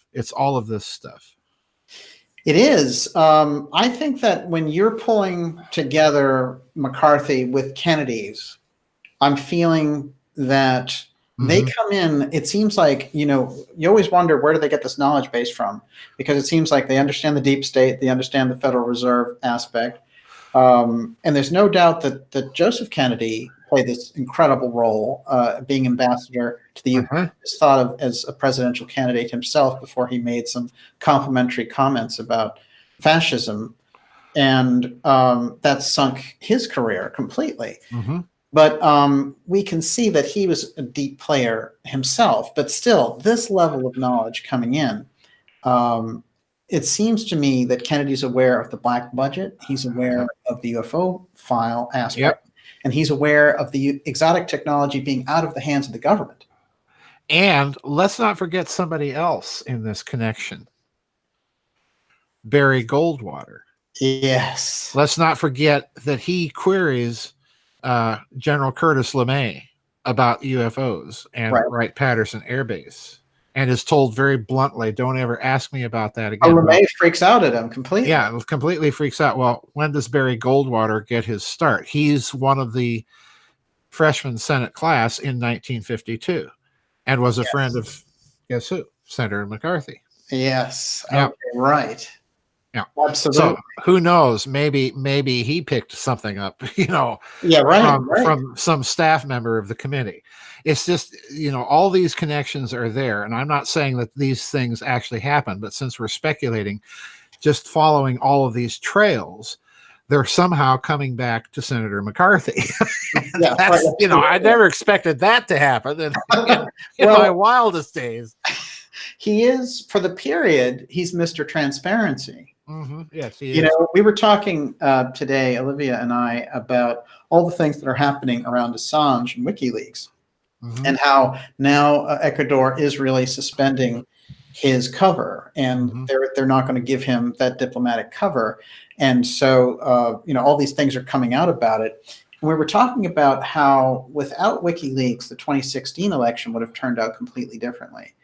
And that he, regardless of if you like his politics or whatever it is, he in fact was the representation of that transparency. So if he gets grabbed and locked up, you're basically, you're locking up transparency. You're locking up the truth. When you go back to McCarthy in this period, and McCarthy gets caught up in all these machinations, what you've done is really pointed out that somewhere out there, they took this unknown senator, and some forces gave him enough information to get into these areas. And at a certain point, they had to shut off the spigot and get rid of that, because he, thinking that he was acting independently with knowledge, was kept on going. Yeah, and forces absolutely. that put him out there to basically get rid of these communists or whatever. Now we're like, whoa, whoa, whoa, he's getting into our nest of activity, which is the black budget aspect. Yep, absolutely. I absolutely think that's exactly what happened. Otherwise, Daniel, the whole McCarthy era, the whole narrative, whether you're a revisionist or anti-McCarthy or, you know, wherever you stand on the McCarthy spectrum, otherwise, the whole thing makes no sense. Mm-hmm. Because what you end up with is the standard narrative. Well, it's just this guy making up a bunch of charges and a blowhard, and, you know, he manages to keep the nation in thrall for 5 years. And in the end, it turned out to be absolutely nothing. Well, you know, that whole narrative is claptrap to begin with. Yeah. And number two, if you dig into the circumstances surrounding the Army McCarthy hearings, it's very clear that the Army set these up with the collusion of the Eisenhower White House in order to shut down his investigations at Fort Monmouth. Wow. And that's exactly what McCarthy charged in his countercharges that were presented to the Army McCarthy Committee. So, you know, there was always this big question mark in my mind. Why all this brouhaha? And now, with these transcripts, it begins to make a lot of sense. Definitely. Because there's no other way to rationalize the extraordinary lengths that, and I review this very briefly in the book, the extraordinary lengths that the military went through to set up those hearings and then contrive little set piece theater pieces in front of the television cameras so that everything that the committee, that McCarthy or the committee counsel, a fellow by the name of Ray Jenkins, were presenting in terms of evidence got forgotten in all of the television theater that went on with it. I mean, they set that up. They played him, and they played Roy Cohn, for that matter, quite frankly, like fiddles. Mm-hmm. Yeah. Yeah. They really, they were sort of crafting it to make them look terrible at the end. Yeah. They wanted them out. Yeah. And they wanted them to be that disgrace. They had done their job. Yeah. Yeah. And now they threaten the entire structure. That is fascinating. I have two kind of outside the ballpark questions here. Further, I'm going to ask Olivia, how you doing out I'm there? totally dizzy. I have so many questions already. I don't know what to choose when it's time Okay, for we're questions. going to jump into questions in a couple minutes here. So you're watching the Dark Journalist Show. This is absolutely fascinating. It's Dr. Farrell's new breakthrough book on McCarthy and the Monmouth hearings in the deep state. The book is available at lulu.com. I highly recommend it. I think this book is shaking up history and gives us that connecting dot, which is crucial when we're doing this kind of independent research.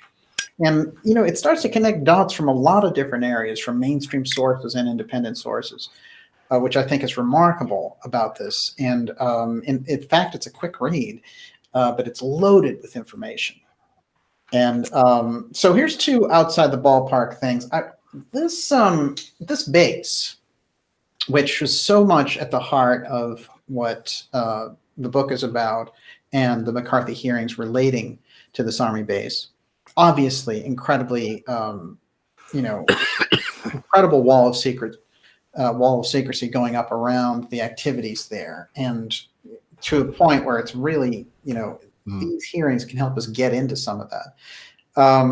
But this base is credited with using the names from Greek mythology to name space program aspects. What do you think that's about? Apollo, Mercury, they were the ones who came up with these names. Is this just someone's mild fetish, or is there a deep thing going on there? Oh, I think there's a deep thing going on. Absolutely. Yeah. I think there's a deep thing going on. The question for me has always been, who's doing this?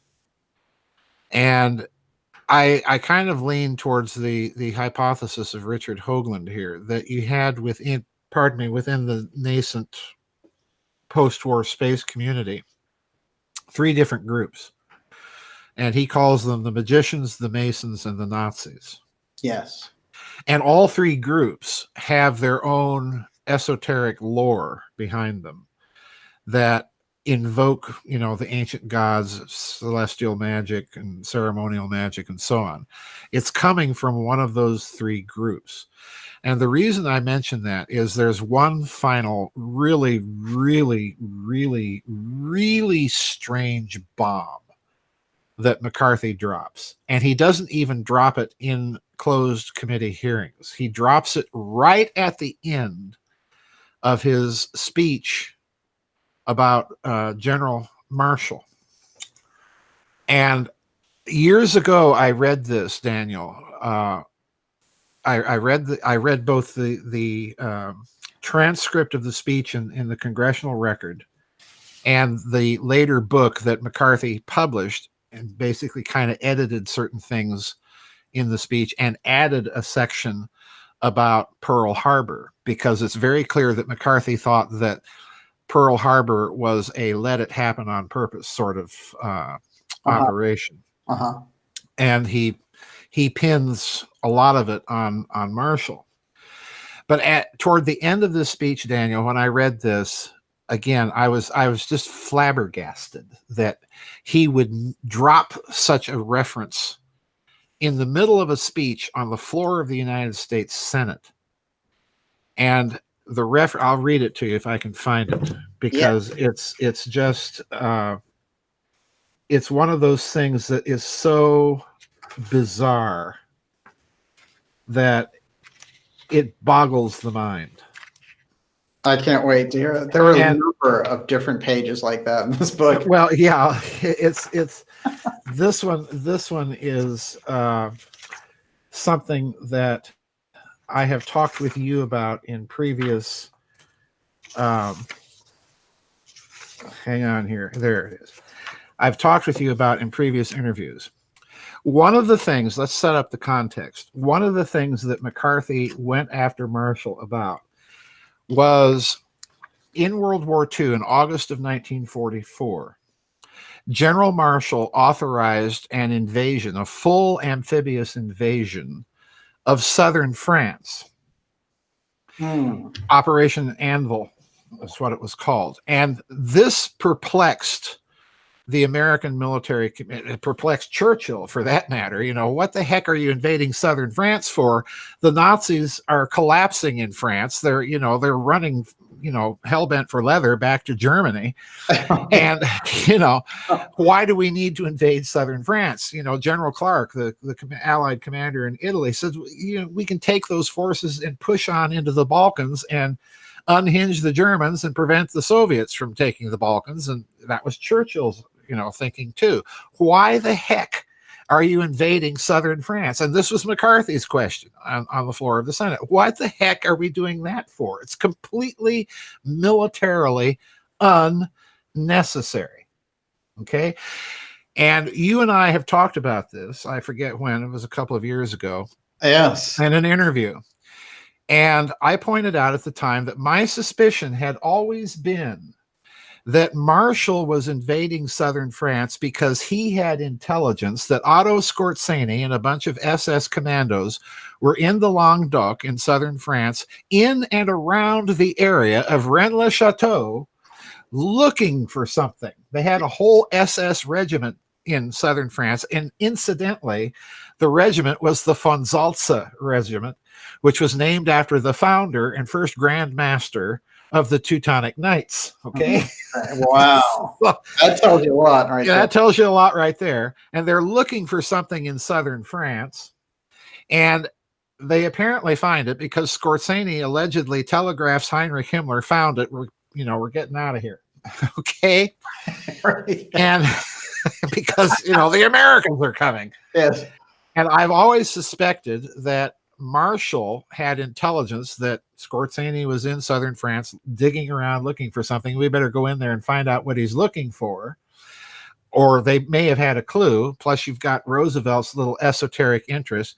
So I've always speculated that there was something to do with the Languedoc, the Merovingian dynasty, Rennes-le-Château, blah, blah, blah. Yes. All right.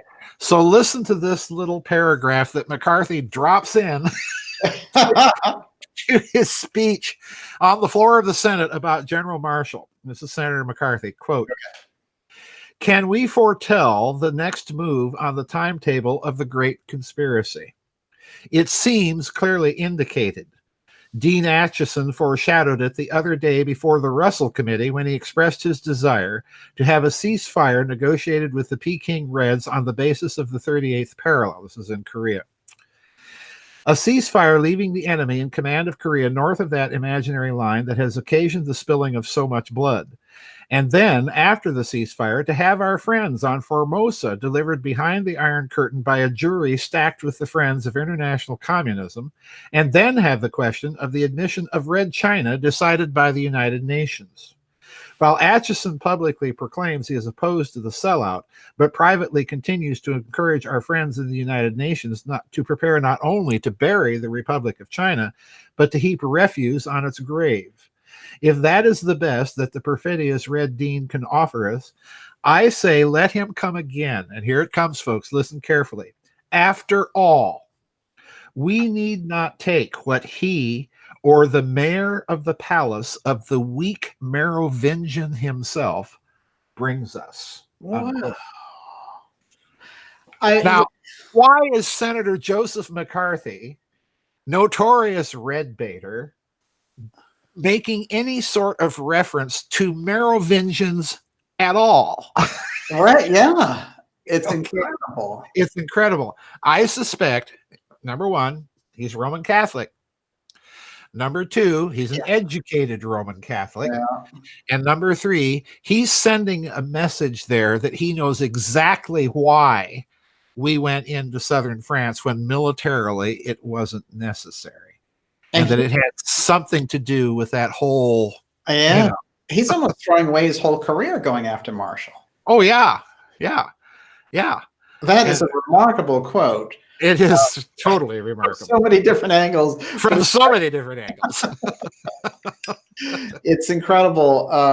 And I think it shows again, though, there's depth in McCarthy that is not apparent in the traditional historic record around him. None at all. None at all. Yeah. Not at all. And you know, that little dropping of that reference, let's stop and consider once again, he's Roman Catholic. James Forrestal is Roman Catholic. You've got the Drew Pearson story about the Georgetown dinner. The Kennedys are Roman Catholic. And what's Harry Truman? He's a Mason. He's a Mason. What was FDR? He was a Mason. He was a Mason. Yeah. So, you know, and you begin that quotation with the reference to the Great Conspiracy. So I wonder if he's talking about something way beyond just communists here. He's going right to the heart of the actual battle. He's going right for the guts right there. Yeah. And that's the Masons versus the Vatican and the paper. That's the way it looks to me. That's the way it looks to me. It's absolutely amazing. Can I chime in just for a second? Yes. So can you explain the significance of what the term Merovingian means? The Merovingians were the first French dynasty, and the comes from Clodovic or King Clovis. They were the first, so to speak, papally approved dynasty in France. And McCarthy's reference here is the Merovingians are also suspected to be descended, you know, if you buy the Holy Blood, Holy Grail, you know, Da Vinci Code story that Christ sired children with Mary Magdalene, and they ended up in southern France. You know, that's the standard alternative field narrative. I don't buy into it myself. I think it may be something very different. Right. And the Grail is certainly related. And the Grail is certainly involved in the Languedoc and so on and so forth. You've got all sorts of stuff going on in the Languedoc. But the Merovingians were the first recognizable French dynasty, and McCarthy's very specific in his reference. He calls out the weak mayor of the palace. Well, if you know the history, the mayors of the palace in that period in French history were sort of, so to speak, the powers behind the throne. They controlled access to the king and so on and so forth. And it was a mayor of the palace that eventually starts the dynasty of Charlemagne. So in other words, he's alluding to the fact that the dynasty was overthrown and another dynasty was put into its place. So that whole thing is loaded with all sorts of references, you know, the Albigensian Crusade, as you say, the Grail, and everything else. And he's, in my opinion, being the educated man that he was, with this sponge-like memory, I think he's deliberately dropping this into that speech as a message that he thinks he knows what it may have been about. And that was all that stuff in southern France. Incredible. I have to become an incredible trivia buff here, since you mentioned this whole story. There was something, and I think it's in the third way, but you can tell me, where this thing about when they're looking in the long dock and the Nazis, somebody skywrites. Yes. Okay, what is that story? The story is related by an American Army captain by the name of William Buchner. He became a doctor after the war. He wrote a couple of very strange books that he attempted to memorialize what he maintained was a story that was told him by some Germans. And I think there's probably a lot of truth to it, given all the other wacko weird stuff concerning southern France, in and around Rennes-le-Chateau, no less. But the skywriting episode concerns the point at which Skorzeny and the von Salza regiment apparently found whatever it was they were looking for. And some of that may have been very old gold coins. Yes. And I mentioned that for all of you Martin Bormann enthusiasts out there, because if you don't know the story, Bormann's wife was apprehended by Allied soldiers in Italy carrying lots of gold coins that were really old, and no one had a clue where they came from. But anyway, so Skorzeny telegraphed Himmler, found it bugging out, and Himmler, according to the story, ordered a skywriting airplane to fly over that region where Skorzeny was and write something. I don't remember exactly what it was in the sky, but it was some sort of esoteric occult reference. Yes. And at that point, Skorzeny was ordered, after you see this, you know, then get the heck out of there. So yeah. Wild, you know, it's so interesting. It really is. Everyone, we're here with Dr. Joseph Farrell talking about the incredible book on McCarthy that he has put out, and about this Monmouth, these transcripts and the deeper meanings behind them. And you're finding things in there like the UFO file, like the Wall of Secrecy, like the secret system of finance. It is there, and Dr. Farrell brings it out. The book is available on lulu.com, and it's brand new, and I highly recommend it. I can't recommend this more. I wanted to mention this before we take questions, and this is my other outside the ballpark. Since you got me so interested in Monmouth, I was looking at the various activities there, and of course the Army Signal Corps is there. And one of the things that they had placed there in 1960 was a time capsule. And of course, that's the year that JFK ran for president and won under unexpected conditions. And they set up this time capsule. Here's a shot of it, just to give everyone an idea. And of course, there's some very unusual things about this. One of the things about it is that it was set to be opened originally in 2010, but they moved it. And the person who was involved originally in this idea of moving it was John Corzine, who was the governor of New Jersey. And they moved it down to the base. Of course, Corzine, you know, as we know, went on to great sort of infamy with the whole money scandal. But one of the things, and he was an incredible, truly incredible Clinton and Obama fundraiser.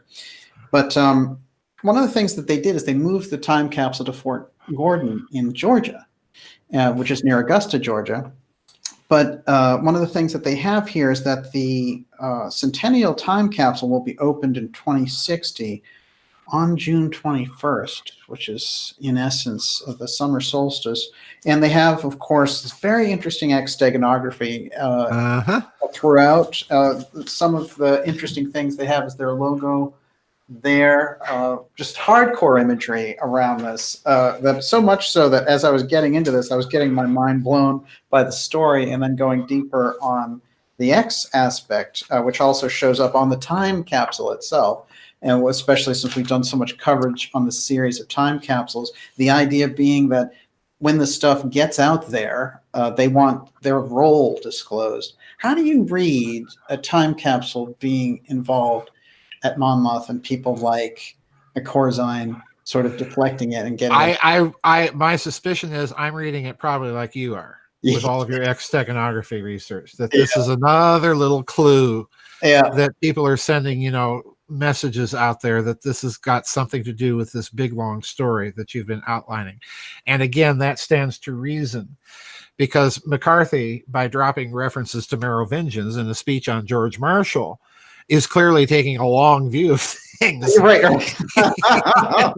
So, a really long view of things. So it's he's not handicapped historically. He's got he's not handicapped historically. No, he went to Marquette, got that good Jesuit education. So, I'm probably reading it exactly like you are. It's another step in the story. And would you say that solstice thing, that's also, that almost plays into that whole thing about naming the Greek gods in the space program. There we have another aspect. Yep. Using that. Absolutely incredible. The deeper you look at this one, forget it. I need to take a quick break before we do questions. Yes, fantastic. Okay, I'll be right back. Everyone, you're watching the Dark Journalist program, and let me take an opportunity to say, go to darkjournalist.com, sign up for the newsletter. It's been incredible, the people that have been, the groups and the reporters that have been thrown off social media or suppressed or censored. It's beyond the pale. The only guarantee to keep us on the same wavelength and to make sure you get those reports is not by social media of any of these platforms. Of course, Zuckerberg just came out saying, well, actually, free speech and the First Amendment doesn't really play so well in the 21st century. I mean, these guys have lost their minds. Zuckerberg, we found out, was asking for passwords when you log into Facebook of your email account that you signed up with, so they get the access to your that kind of information. So, we're in a very unusual situation. The best way for us to have that kind of one-on-one pipeline is just sign up for the newsletter, and basically you'll get a newsletter about once a week letting you know what shows are coming up. And when we're doing events, we have some incredible events I'm going to be excited to announce shortly here. And Dr. Farrell is actually involved in some of them. So many events, a good half dozen events coming up this year. So you're going to want to be in that pipeline. Go to darkjournalist.com, sign up for the newsletter, and that'll keep us in touch, and subscribe to the site also, and get behind this kind of work. Of course, Joseph's work available at gizadeathstar.com. And, for my X fascination, I found this other picture of X-steganography inside of Monmouth. And this is this group that is studying away here at the base. Just had to do it. But this picture was just remarkable. And also that kind of 1984-ish setup was just too much. Truly brilliant. But Joseph, so Olivia, you're up with questions now. Well, why don't you show the book? Oh. And let everybody know where to get it. Actually, we're going to have Joseph do it. Okay. Joseph, you have to say something. That's how the camera's going to grab you. It's McCarthy, Monmouth, and the Deep State, and it's on Lulu. It's at Lulu. Yes, this is a phenomenal book. I'm highly recommending everyone just get their hands on this. This is an incredible read, and really turns history on its head. And it's starting to open up this chapter, which really, from 1947 to 1964, has been shrouded in secrecy. And I'm sure we can extend it even further. But that period, that locked-in period, there's so little that helps us to understand the nature of everything from the JFK assassination to the development of the national security state and the National Security Act. This is really where the heart of all this is. So let's get that on board. And okay, so Todd Wood was wondering if, he said, I'm visually impaired. Are you going to have an audio version of your book? Not interesting, Joseph. That's a good question. The problem with, I may do it eventually, sir, but the problem is I'm so pressed for time, and it does take time to record audiobooks. I was going to do recordings of the previous Lulu book, Microcosm and Medium, and I still intend to do that, but I'm way, way behind on it. So eventually there may be, but it will be a while before I can do that. Yeah, that'll be an exciting stage. And of course, anyone who wants to get kind of your webinars and presentations on it, aside from your public interviews, can go to Giza Death Star and join as a member and get that kind of inside inner detail as well. Okay, so Joseph, what triggered you to go through these transcripts in the first place?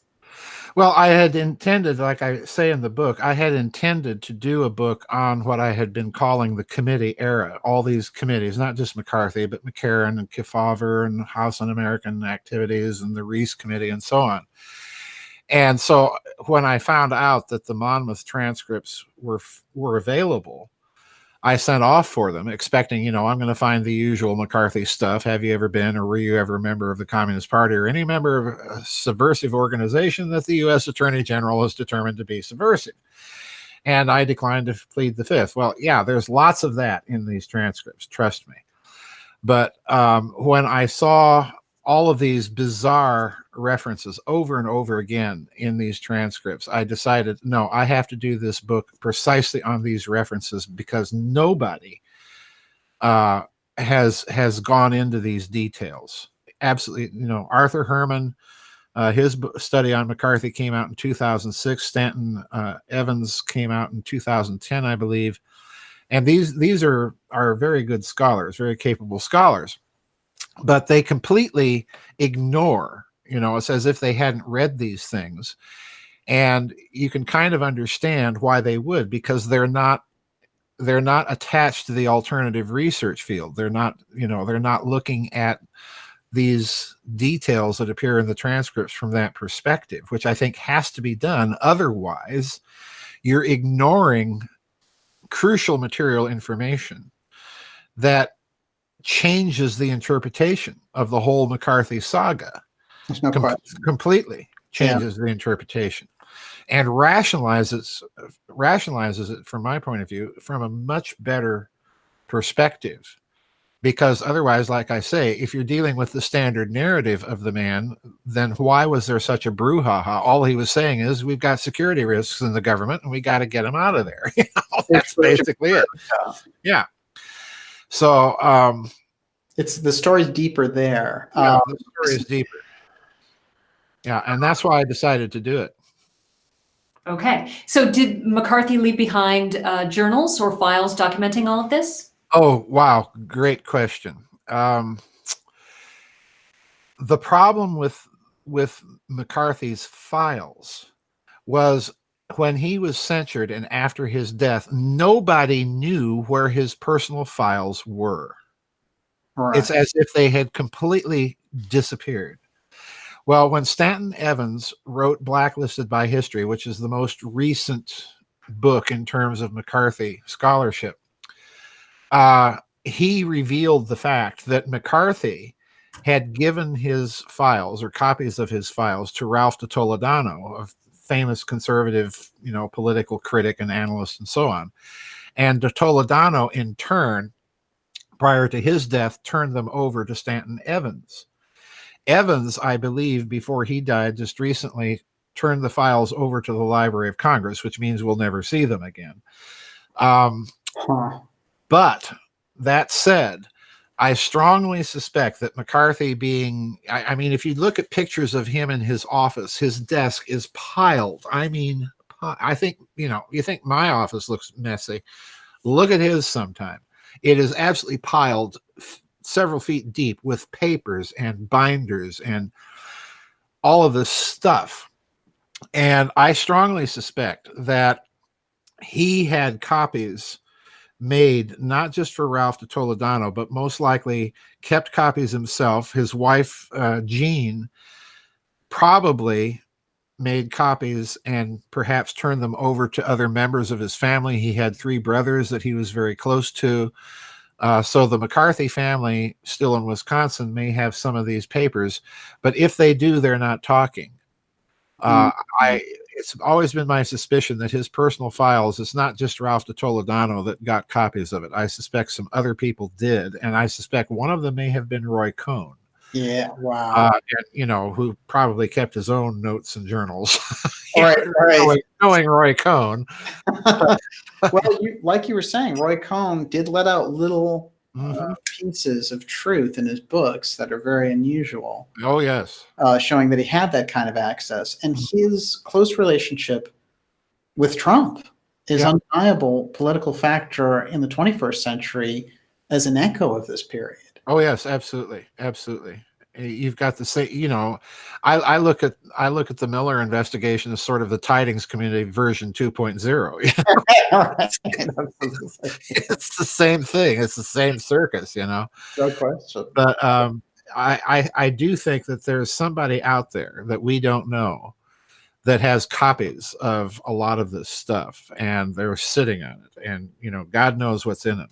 The transcripts alone, the stuff that's public, is mind-blowing enough. The stuff that he kept as private journals and notes and stuff, God knows. Stealth archives. They're out there. Archive, yep. Yes. Miss Olivia. Okay, so I've got a block of questions that are related right here. Living Soul Quickening Spirit asks, what were the cultural and economic relationships and military cooperations between the USA and Russia prior to 1947 and between the USA and China prior to 1947? What fake news was there about this? What was the source? What was the source of geopolitical fake news in the late 1800s or even further back than that? Wow. Okay. Let's take Russia first.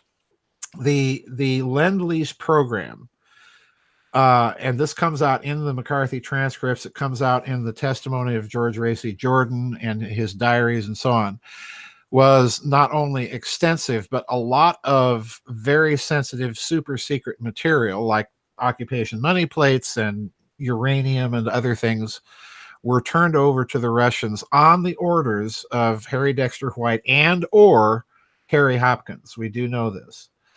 So there was a lot of stuff that was not part of the official Lend-lease equipment to Russia that was very covertly funneled to them on orders of people very, very high up in Franklin Roosevelt's administration.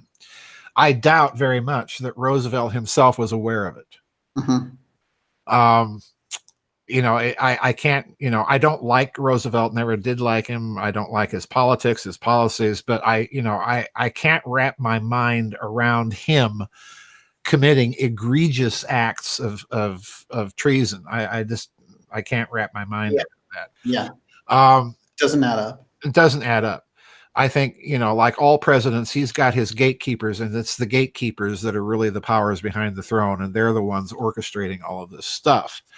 As for China and fake news, oh boy, you step right in the middle of a big one there, because and this is one of the things that exercised McCarthy during his period, that he was, a power to be reckoned with, was how in the name of sense did we lose China to the Chinese communists? Well, when you probe the case, you've got the Amur Asia scandal. And if you don't know anything about that, I would read an excellent book by Harvey Clare on the whole thing and how Soviet agents of influence in the American delegations in China helped push the line that Mao and the communists were just agrarian reformers, and all of that stuff. That was a huge case. Wow. And subsequently, people were arrested as spies in connection with that case. And certainly the media played a huge role during the McCarthy period. And specifically, I think with reference to McCarthy, one of the things I bring out in the books is that the media that are constantly attacking him are media that, as it turns out, are closely associated with the CIA's Operation Mockingbird program. Yeah, including some colonists. So there was a lot of fake news being put out about him and what he was doing. As for China, going back to the 18th century, again, a lot of fake news. The key to China is the opium trade and the British and American involvement with it. And it was, in my opinion, again, a deliberate attempt on the part of the Western plutocrats to keep China down, to keep it addicted, keep it down, because even back then it had enormous economic potential that they just, they knew that they could not compete with. So there's been a constant stream of quite literally fake news about China from that period. It's, you study Chinese history during that period, and most of it's being told by Westerners. Right. And these are the drug politics. These are the drug politics. Yeah, which we live with now in places like Afghanistan. Yep. It's the same syndrome. It's the same syndrome, and in many cases, it's the same families. Excellent point. I won't go any further than that. We were talking about LIQ Yale today, and all of these things that he was doing with the East India Trading Company. And oh yeah, it's, of course, deep into Skull and Bones. And on that note, so Esoteric 369 Wall is asking, basically, when the black budget started.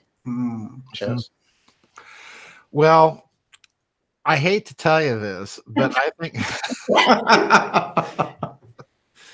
I think the black budget, in a certain sense, gets started during the American Revolution. If you look at the way it's financed, and then you get another kick from Abraham Lincoln during the Civil War, and then you get a huge kick. Let me not neglect to mention Andrew Jackson and his struggle with the Bank of the United States. If you look carefully into that, you say what you will about Andrew Jackson's other policies, but like shipping Cherokees halfway across the country, nice guy. Nice guy. When you look at his struggle with the Bank of the United States, you can clearly see some skullduggery there going on behind the scenes. And if you're members of the website, watch the webinar on the Louisiana Purchase that I put in there. That'll open some eyes. The real kick, I think, also begins during World War I, and I'll tell you why. Prior to World War I, you have Woodrow Wilson, another, well, I have to use polite language, another hockey puck in the punch bowl during intermission. During the opera. He brings in the income tax, of course, and also brings in the Federal Reserve. And the Palmer raids. That too. And during World War I, if you look at the financial picture of World War I, what it does is it bankrupts Europe and makes America the credit nation. And if you look at the post-war period with the Dawes and Young plans for German war reparations, there is something, and I don't know exactly what it is, but there's something fishy going on there with the amount of money flowing back and forth between this country and Germany. Something extraordinarily fishy. I don't think that the numbers are adding up. Let's put it that way. So there's something hidden financially going on there. But clearly by World War II, with the Morgenthau bearer bonds, with the occupation money and all of this stuff, you've got clear indicators of the real beginnings of a hidden system of finance that, like the transcripts in the Monmouth hearings bring out, are wholly outside of the control of the United States Treasury and directly under the control of the military. So there's a structure being put into place that I think even involves some early kind of precursor to the IMF special drawing rights to create a global hidden currency or unit of account. And then after the war, as Daniel mentioned earlier, you had the Truman administration authorizing the covert recovery of all of that looted Japanese plunder in the Philippine Islands. And Truman takes the decision to keep that whole recovery operation top secret and use the funds as a covert fund for covert operations. And I think, given the astronomical amounts of money involved, black budget, top secret research, and he puts the control of that recovery in the hands of the National Security Council. So look what you have. You have the military in World War II setting up this structure, this hidden system. And then after the war, Truman adds the intelligence community to it. There's your military industrial intelligence complex. Right. Wow. Which Eisenhower would denounce. Right. And it's fascinating, though, because Truman himself, a month after JFK dies, writes an op-ed saying, get rid of the CIA. So he, Yep. This whole thing up, was aware, oh no, it's created its own government. It's a covert government of its own. Yep. Incredible. Miss Olivia. We'll stay on money for a while. Okay, so Chris Jefferson is asking, was the Golden Lily loot entirely recovered by the NSC and our friend Ed Lansdale? No, it was not. The amounts of loot were so vast that General Yamashita buried around the Philippine archipelago, principally on the island of Luzon, but other places as well, that the story has always gone that Ferdinand Marcos initiated his own recovery and had been successful to the extent that he opened up numbered Swiss bank accounts with gold deposits. And that this was the reason that the Reagan administration shut him down, was because he was getting into the supply that they were using, for this secret system of finance. And if it's coming, and I have no doubt that the Reagan administration did that. Mm-hmm. I don't think, again, that it's coming directly from President Reagan. I think it's coming from G.H.W. Bush. Right. Another hockey puck in the punch bowl. Hey, we have his legal aid when he was CIA director as Attorney General now, Mr. Yeah, Bond. isn't that interesting? How about that? He Yeah. gets around. Yeah. Olivia. Okay, Andy B. Supposedly the U.S. gold is no longer in Fort Knox. Does DJ or Dr. Farrell know where it went? The last audit of the gold in Fort Knox was done, I believe, in 1957. 57 or 67. Amazing. And according to the stuff I've read about this, the auditors were only allowed to go into one of the vaults, and they were not allowed to assay any of the gold in that vault. So we don't know how much gold is there. In addition, we have to remember that the gold depository bank in the United States is not Fort Knox, it's the New York Federal Reserve. Right. And they have a habit of losing their gold. Yes. Well, the Germans have been asking for it back. The Germans tried to get their gold back, and that takes me back to the episode with Hjalmar Schacht in 1928. And he comes, president of the Reichsbank, and he comes over and visits his good friend, Governor Strong of the New York Federal Reserve, and Strong takes him down into the vaults. And Schacht asks to see the Reichsbank's gold.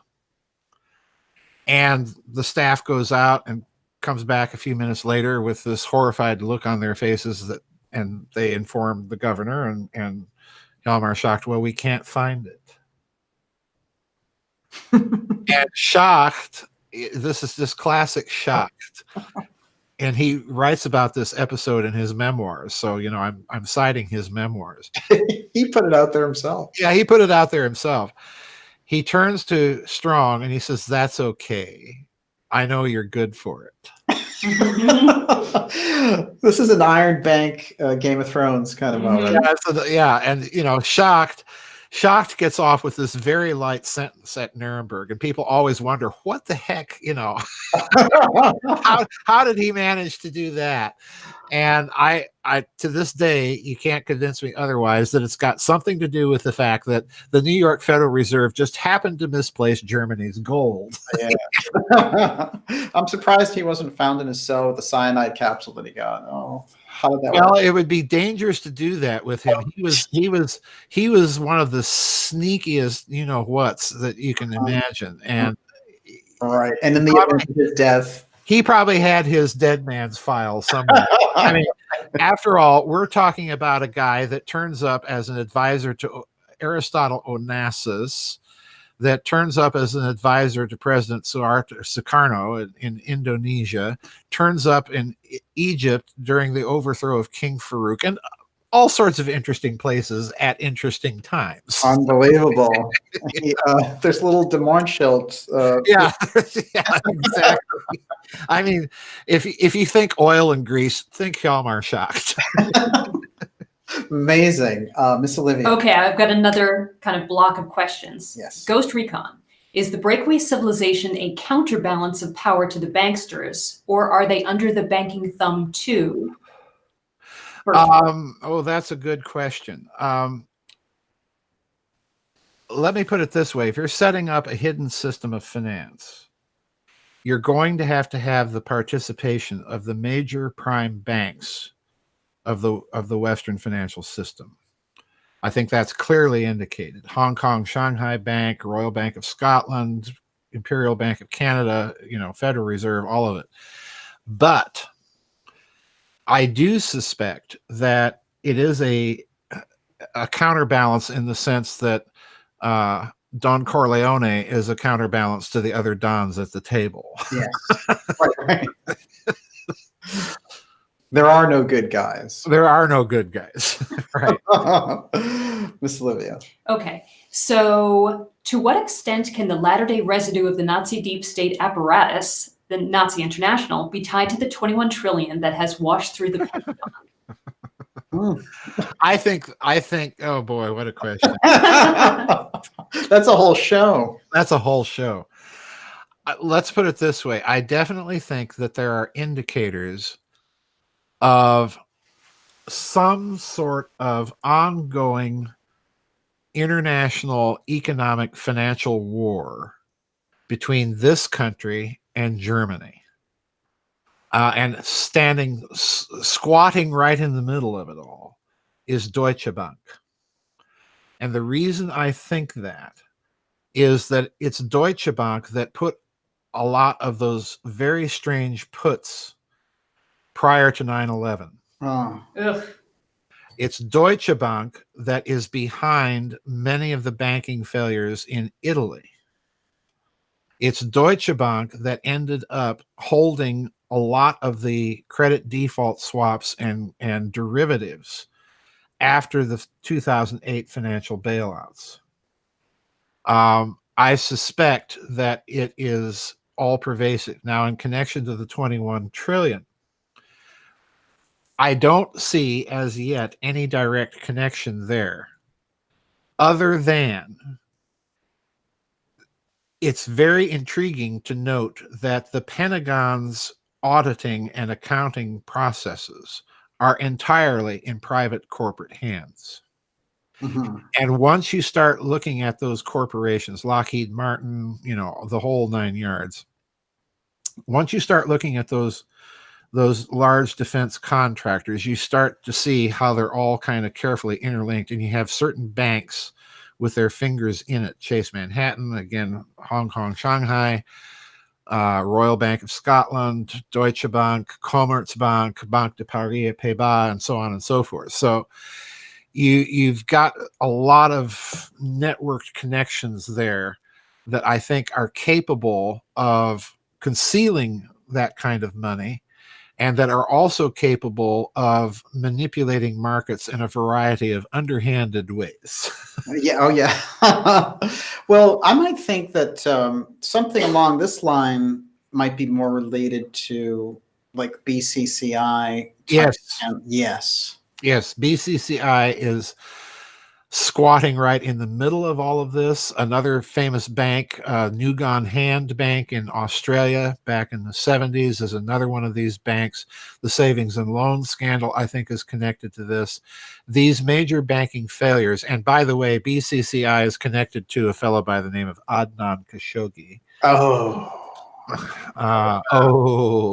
Yes. And Inslaw Oh, yeah. and Promise Software. Wow. And Wow.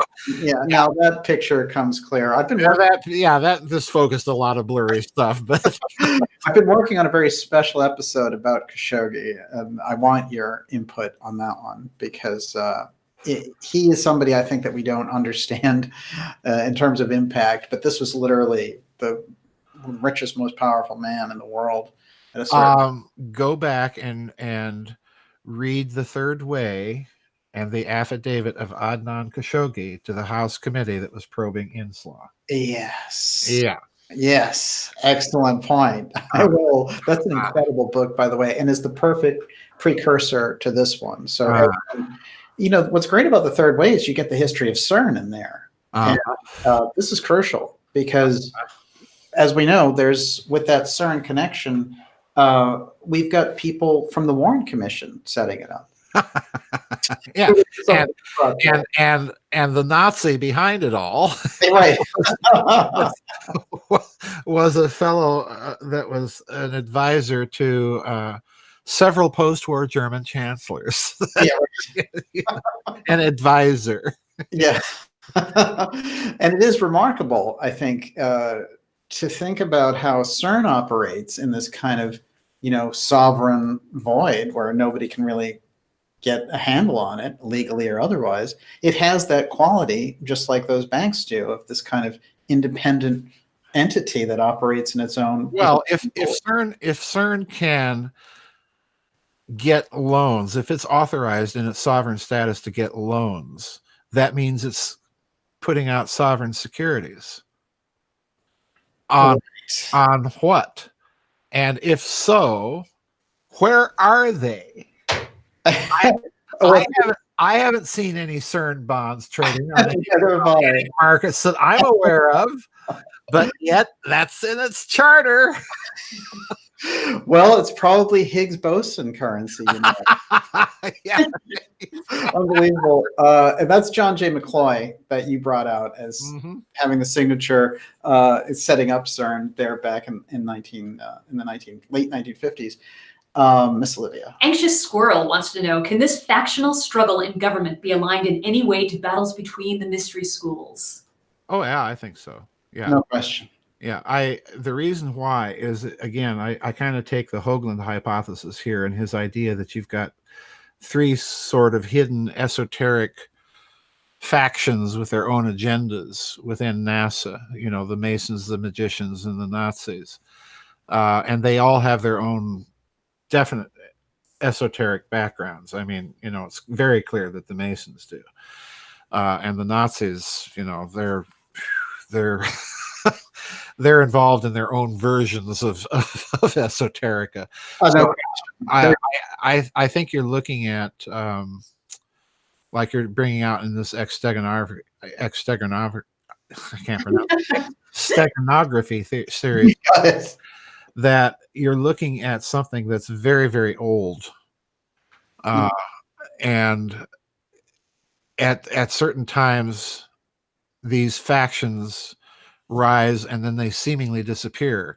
But the way I look at it is you're dealing with the KGB. First it was the Cheka, and then it was the NKVD, and then it was the MVGB, and then it was the KGB, and now it's the FSI. Same organization, different name. Yeah, right, absolutely.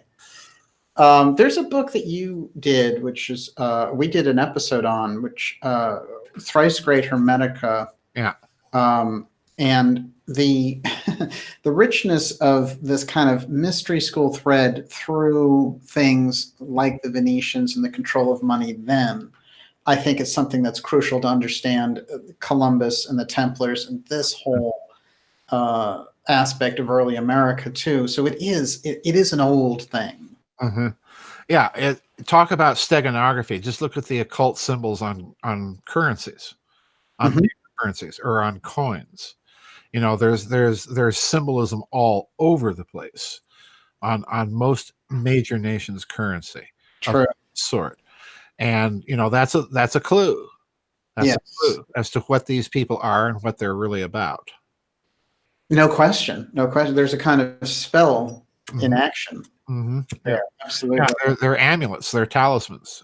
You know, Yes. every time you pass paper money, you're passing amulets and talismans, and you can get lost really quite easily in studying some of the esoteric symbolism on major world currency. Absolutely lost.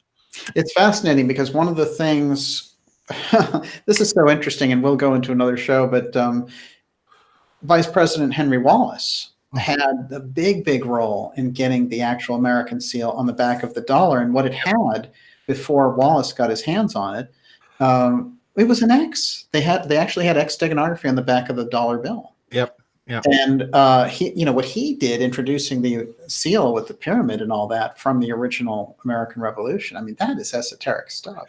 Well, look at Confederate money for your X steganography sometimes. It doesn't get any. That's hardcore. Yeah, it really is. It really is. No question. Everyone, you're watching the Dark Journalist show. We're here with Dr. Joseph Farrell. We're wrapping up the show. We're going to just take a couple more questions. And the book is McCarthy, Monmouth, and the Deep State. This is a book that goes deep into this period that we'll call the hearings and investigation period of the 50s. And it was rife with uncovering, going behind that wall of secrecy and all the wild things they did to kind of shut it down, and the figures that emerged out of that, like the Kennedys, for example, would continue that battle.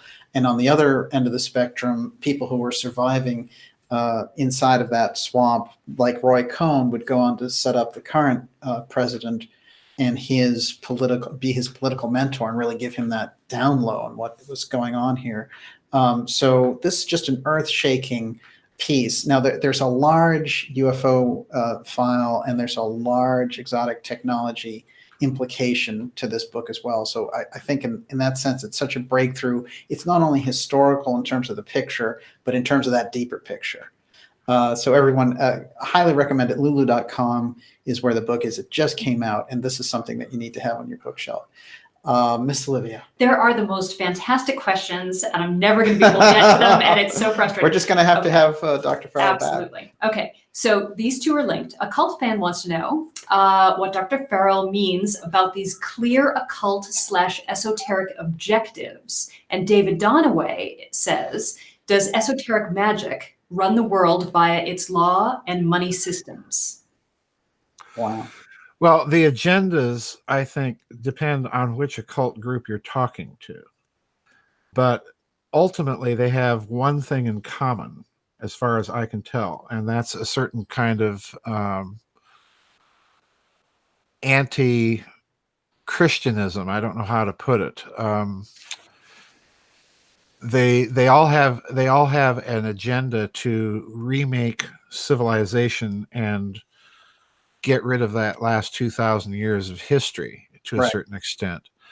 But again, that depends on the group. The agenda, I think, also involves space and a recognition by some of these groups that ultimately going into space means the possibility or potential of encountering the old ones, the old gods, or what have you, or genetic cousins, as I like to call them. Yes. I think that definitely is a part of the agenda. Now, I think some of these people want that to happen, and I think others of them don't want that to happen. Right. Because of the way that they're reading the influence of that group on human history. The X itself could be any number of things. I tend to think of it as a marker or a footprint that a certain group is behind certain things. I tend to think that some groups would view it as a Christian symbol. I think other groups would view it as an unchristian symbol. Yeah.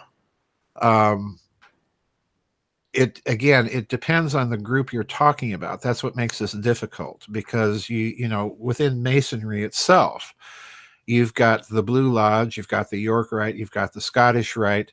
And even there, when you factor in elements like the Bavarian Illuminati, who are, twisting Masonry for absolutely foul purposes, you have something entirely different. Right. So you have to be very, very careful of the group that you're dealing with, and that's difficult. That's why I don't write that many books about it, because it's such a maze of mirrors to try and distinguish them at times. And the other thing we need to remember is these groups will work with each other at certain points, and then, like the mafia, turn on each other and go out and start shooting. So that's Golden Dawn. Yeah, exactly. The Golden Dawn. Stop and think of all the little internecine fights in any one of these little groups. Oh yeah, and you get the picture. So it's very, very difficult. You can't sit down and say, well, the Masons are behind it all, or the Jesuits are behind it all, or it's a mafia war. Yeah. Well, the maze of mirrors is by design. Yes, exactly. It is. No question. Man, that's interesting what you said about the Christian implications of the X, because of course there's St. Andrew's Cross, which is the but you'll find the Book of the Dead. Yep. So it's definitely across. It works for its purposes depending on who is using it for totally different reasons. Right. Fascinating.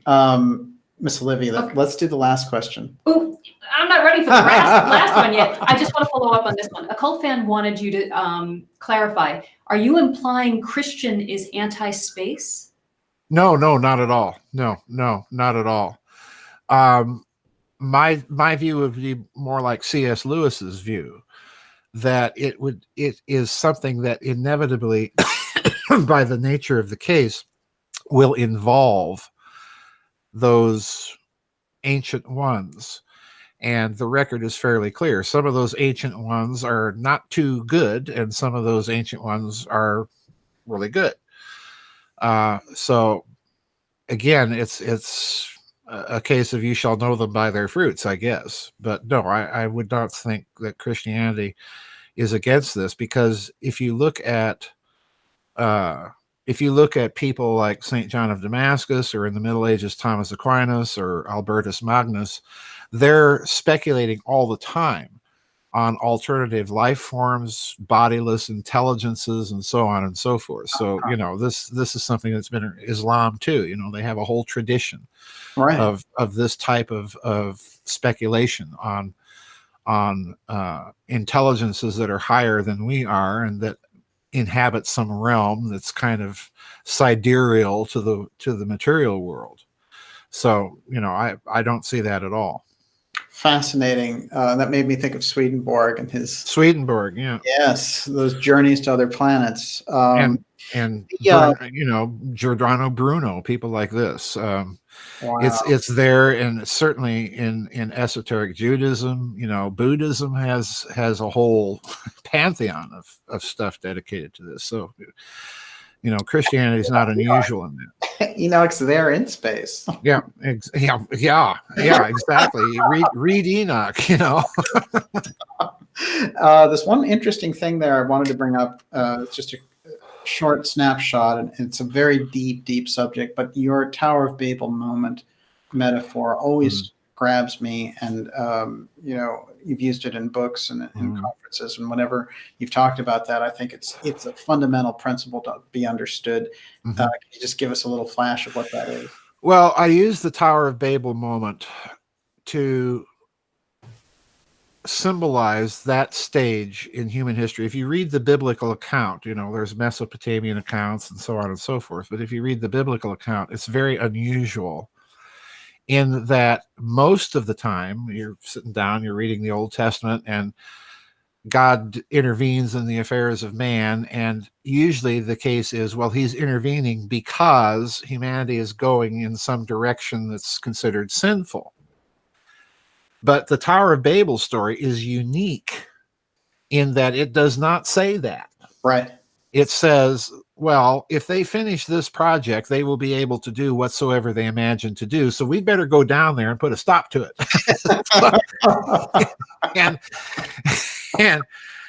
You know, the funny thing is that perspective is kind of echoed in the weirdest places. It's echoed in Mesoamerica and so on and so forth. So how do you intervene and scramble a project in the most devious, underhanded Byzantine way that you can? Do you rain asteroids down on them? No, you confuse their speech. Right. So that nobody can communicate with each other. C.S. Lewis in That Hideous Strength has a perfect example when Merlin casts the Babel spell on his version of DARPA, when they're having this big banquet and everybody starts talking gibberish at each other and panic breaks out because no one can understand what anybody else is saying, and the whole project falls apart, which is the point of the story. But I also use the Tower of Babel moment to symbolize the potential thinking of the post-World War II national security state when it's confronted with UFOs. Mm-hmm. And inevitably, some of these reports are going to be so bizarre that they're going to be taken or understood as, are we dealing with extraterrestrials? Are we dealing with those guys that we read about in the Bible or the Mesopotamian texts or so on? And are they back, and are they going to interfere with us? Yeah. And the reason I call that a Tower of Babel moment of history is that we're getting to the point scientifically where, again, to cite the biblical text, we will be able to do whatsoever we imagine to do. And, we'd better put a stop to that. So I'm thinking that the national security state is going to take this as another potential Tower of Babel moment of human history, that we've got to be very, very careful with this technology that we're developing, particularly, all that off the books stuff. Right, exactly. It's amazing. This is such a great crystallization point that we have to understand that they look at these ancient things and they do investigate them, and they're looking for those answers, which you brought up so well in this whole archaeology wars aspect. And when I think of that Tower of Babel moment that you discuss, it's always in the context of understanding those stories are demonstrating back there some kind of very advanced technology. And, there's something we brought out a few episodes ago, which was that there was a CIA study that was commissioned in 1964 to study the possibility that Edgar Cayce's Hall of Records existed under the Sphinx. Well, let's think about that. I mean, what is it that they were looking for? Obviously, they're aware of that technology and the implications of a Hall of Records from Atlanteans under the Sphinx. So they're working with this on a regular basis. Absolutely they are. And the thing about this Tower of Babel moment of history, again, the biblical text is very unusual in what it's describing. It's describing a tower which can reach unto heaven. And that's going to enable humanity to do whatsoever it imagines to do. So I'm thinking you have to put out of your mind these Renaissance paintings of, these big buildings that they're insanely trying to crawl up to heaven. That's not what they're doing. What it is, it's a metaphor for understanding the deep physics of heaven itself. In other words, the mind of God. And if you look at the beginnings of modern Western science, this is precisely the way they're thinking, that they're trying to, I believe it was Newton said, that they're trying to think God's thoughts after him and discover his thoughts in the handwork of nature. So, Yes. once you start getting to the point now where you're building colliders that are designed to find the God particle, what does that tell you? Yeah. They're doing this stuff all over again, and it's another Tower of Babel moment. Yeah, no question about it. Tower of Babel moment, I think, is something in the lexicon that helps us understand a great deal, and I'm so glad that you brought that forward, because it seems to me to really crystallize a number of very serious ideas in relation to how we're looking, from the leadership end of it, from the leadership side, looking back and understanding the power even of those relics Right. and even of the stories associated with them. It has Right. to be understood. We're not going to get a handle on it if we just think of it as, oh, it's this separate thing, and these archaeologists or these alternative historians are looking at it, like a Graham Hancock is interested in it, but the CIA doesn't care. It doesn't work that No. way. Miss Olivia, the last question. Okay. Oh, it's a hard one. I'm going to go. Before you say it, I want to remind everyone you're watching the Dark Journalist Show. We're here with Dr. Joseph Farrell and his new book, which is absolutely stunning in its revelations, and relates very much to his old book, The Third Way, which set it up. And now this book, I think, really brings it to fruition, all about the McCarthy hearings relating to Monmouth. And it's a completely new revelation around that. I really highly recommend it. The book is available at Lulu, and it is called McCarthy, Monmouth and the Deep State. Just an incredible read.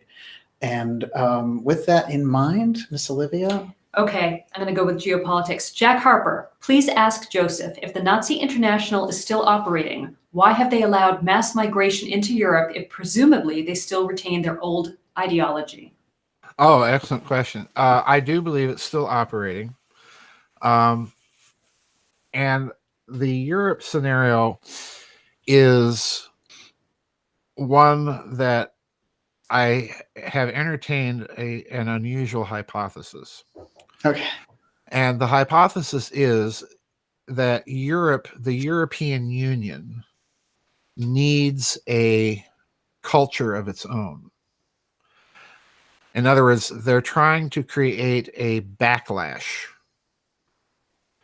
by bringing in a provocation of a civilization that's very different. Uh-huh. And you can see the backlash beginning to happen. In other words, I think this was a long-term project. It was one of their objectives to accomplish two things.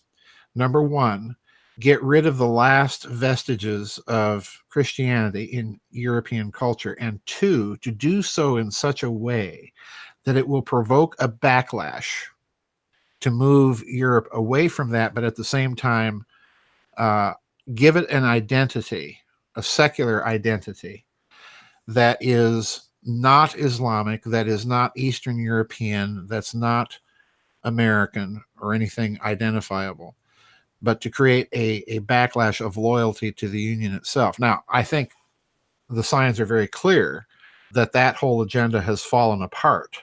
Don't get me wrong. Yeah. And the reason I say that is that you now have interesting moves being done in European governments to reconnect their own populations with their own historical tradition. Uh-huh. Denmark being one of the first to do this. You're seeing it, I think, happen in an unofficial capacity in France. There's no doubt in my mind that it's going to come roaring back in France. You're certainly seeing it in Austria. You're seeing it in the Netherlands. You're seeing it with Brexit in Great Britain. So what their gamble has done is it has collapsed in the sense that it's forced people back upon their national culture rather than a unifying European culture. All right. And that's the problem. But that I think is what has happened. Was the Nazi International involved with this? I think to a certain extent, yes, because if you look at the murky backgrounds of murky Merkel, she was mentored into her position as the leader of the Christian Democratic Party in Germany. I was about to say Greater Germany. We're all one big happy Reich again, folks. But anyway, if you look at her background, she was mentored into the leadership of the CDU by Helmut Kohl. Mm-hmm. So start digging around into Helmut Kohl's background, and you're going to find some interesting little Nazi connections to the guy that are very bizarre. And he was right there with the reunification. And he was just happened to have that all ready to go. It's kind of How about that? Yeah. Just pull it out of a hat. And how do you all of a sudden get a Stasi state like East Germany, where virtually everybody is a spy? How do you get that all of a sudden to collapse and go for this shotgun wedding thing that he's got waiting in the wings? And my suspicion is, and has always been, that the Stasi very deliberately played along with the Soviets, but that it was nothing but an ongoing extension of Galen's old network in the Eastern Zone. Because when that started to happen in 1989, you had these little cells suddenly popping up with lots of money, cell phones, computers, and they started to take over and drive the agenda for reunification. When the protests started, all they wanted were reforms in the East German government. No one was talking about a shotgun wedding. Right. Yeah. But, he orchestrated that to the hilt. I mean, it's amazing. The speed was remarkable. Oh, yeah. It was breathtaking. It was just like... It reminds me of the 9/11 happens and look, here's a Patriot Act. Gee. Yeah, gee. Fancy that. Just happened to have this handy. We're going to end on this note, which is a wild one, but you found a very, very unusual connection to Kohl in relation to Timothy McVeigh, and I can't help I have to just have you touch on that before we leave.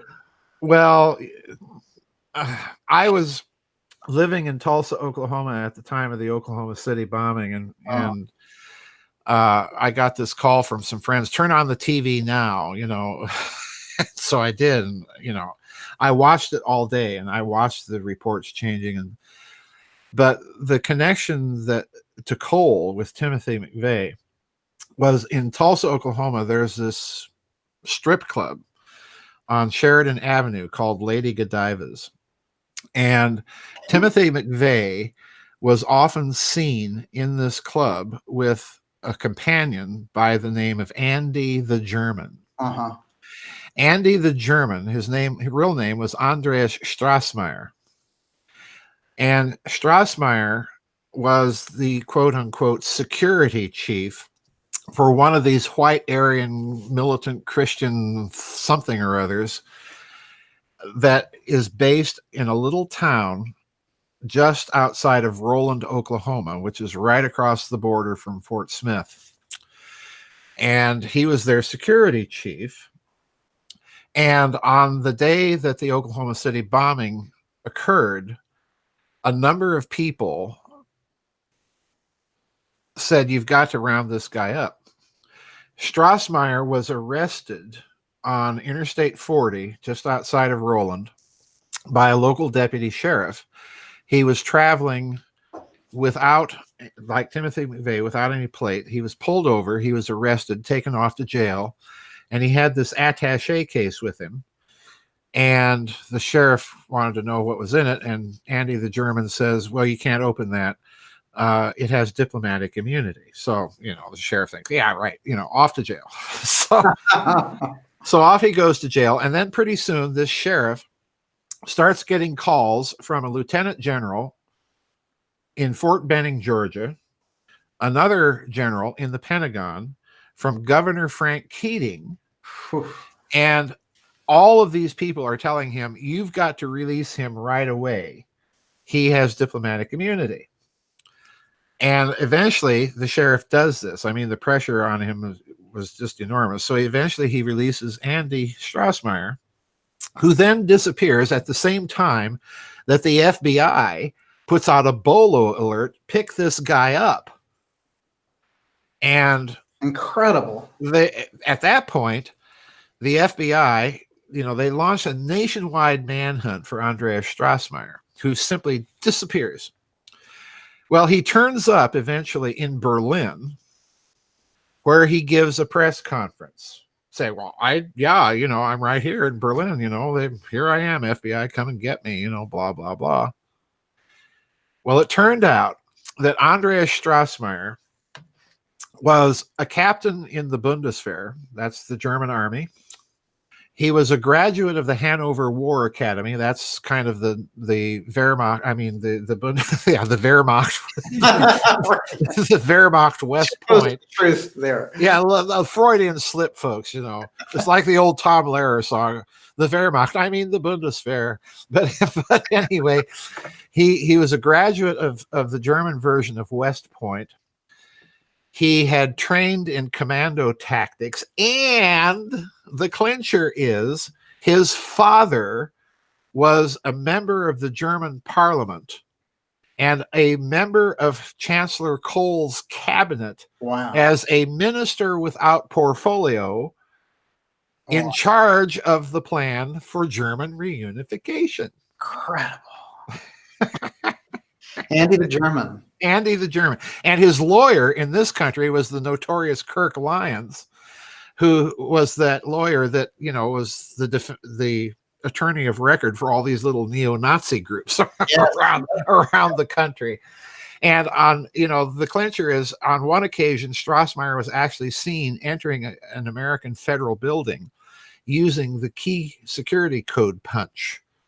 Wow. Yeah. And it turns out that how he got back to Germany when the FBI has launched this nationwide manhunt is that Chancellor Kohl deployed the German GSG-9. That's their version of Delta Force, folks. That's it. Yes. to this country to get him out of here. Oh, incredible. It's like sending in the Blue Berets. It's like sending in the Blue Berets to a foreign nation without being invited to do so, which could be construed as an act of war. Absolutely, yeah. You know, it's just nutty. Incredible story. That's such dark journalism.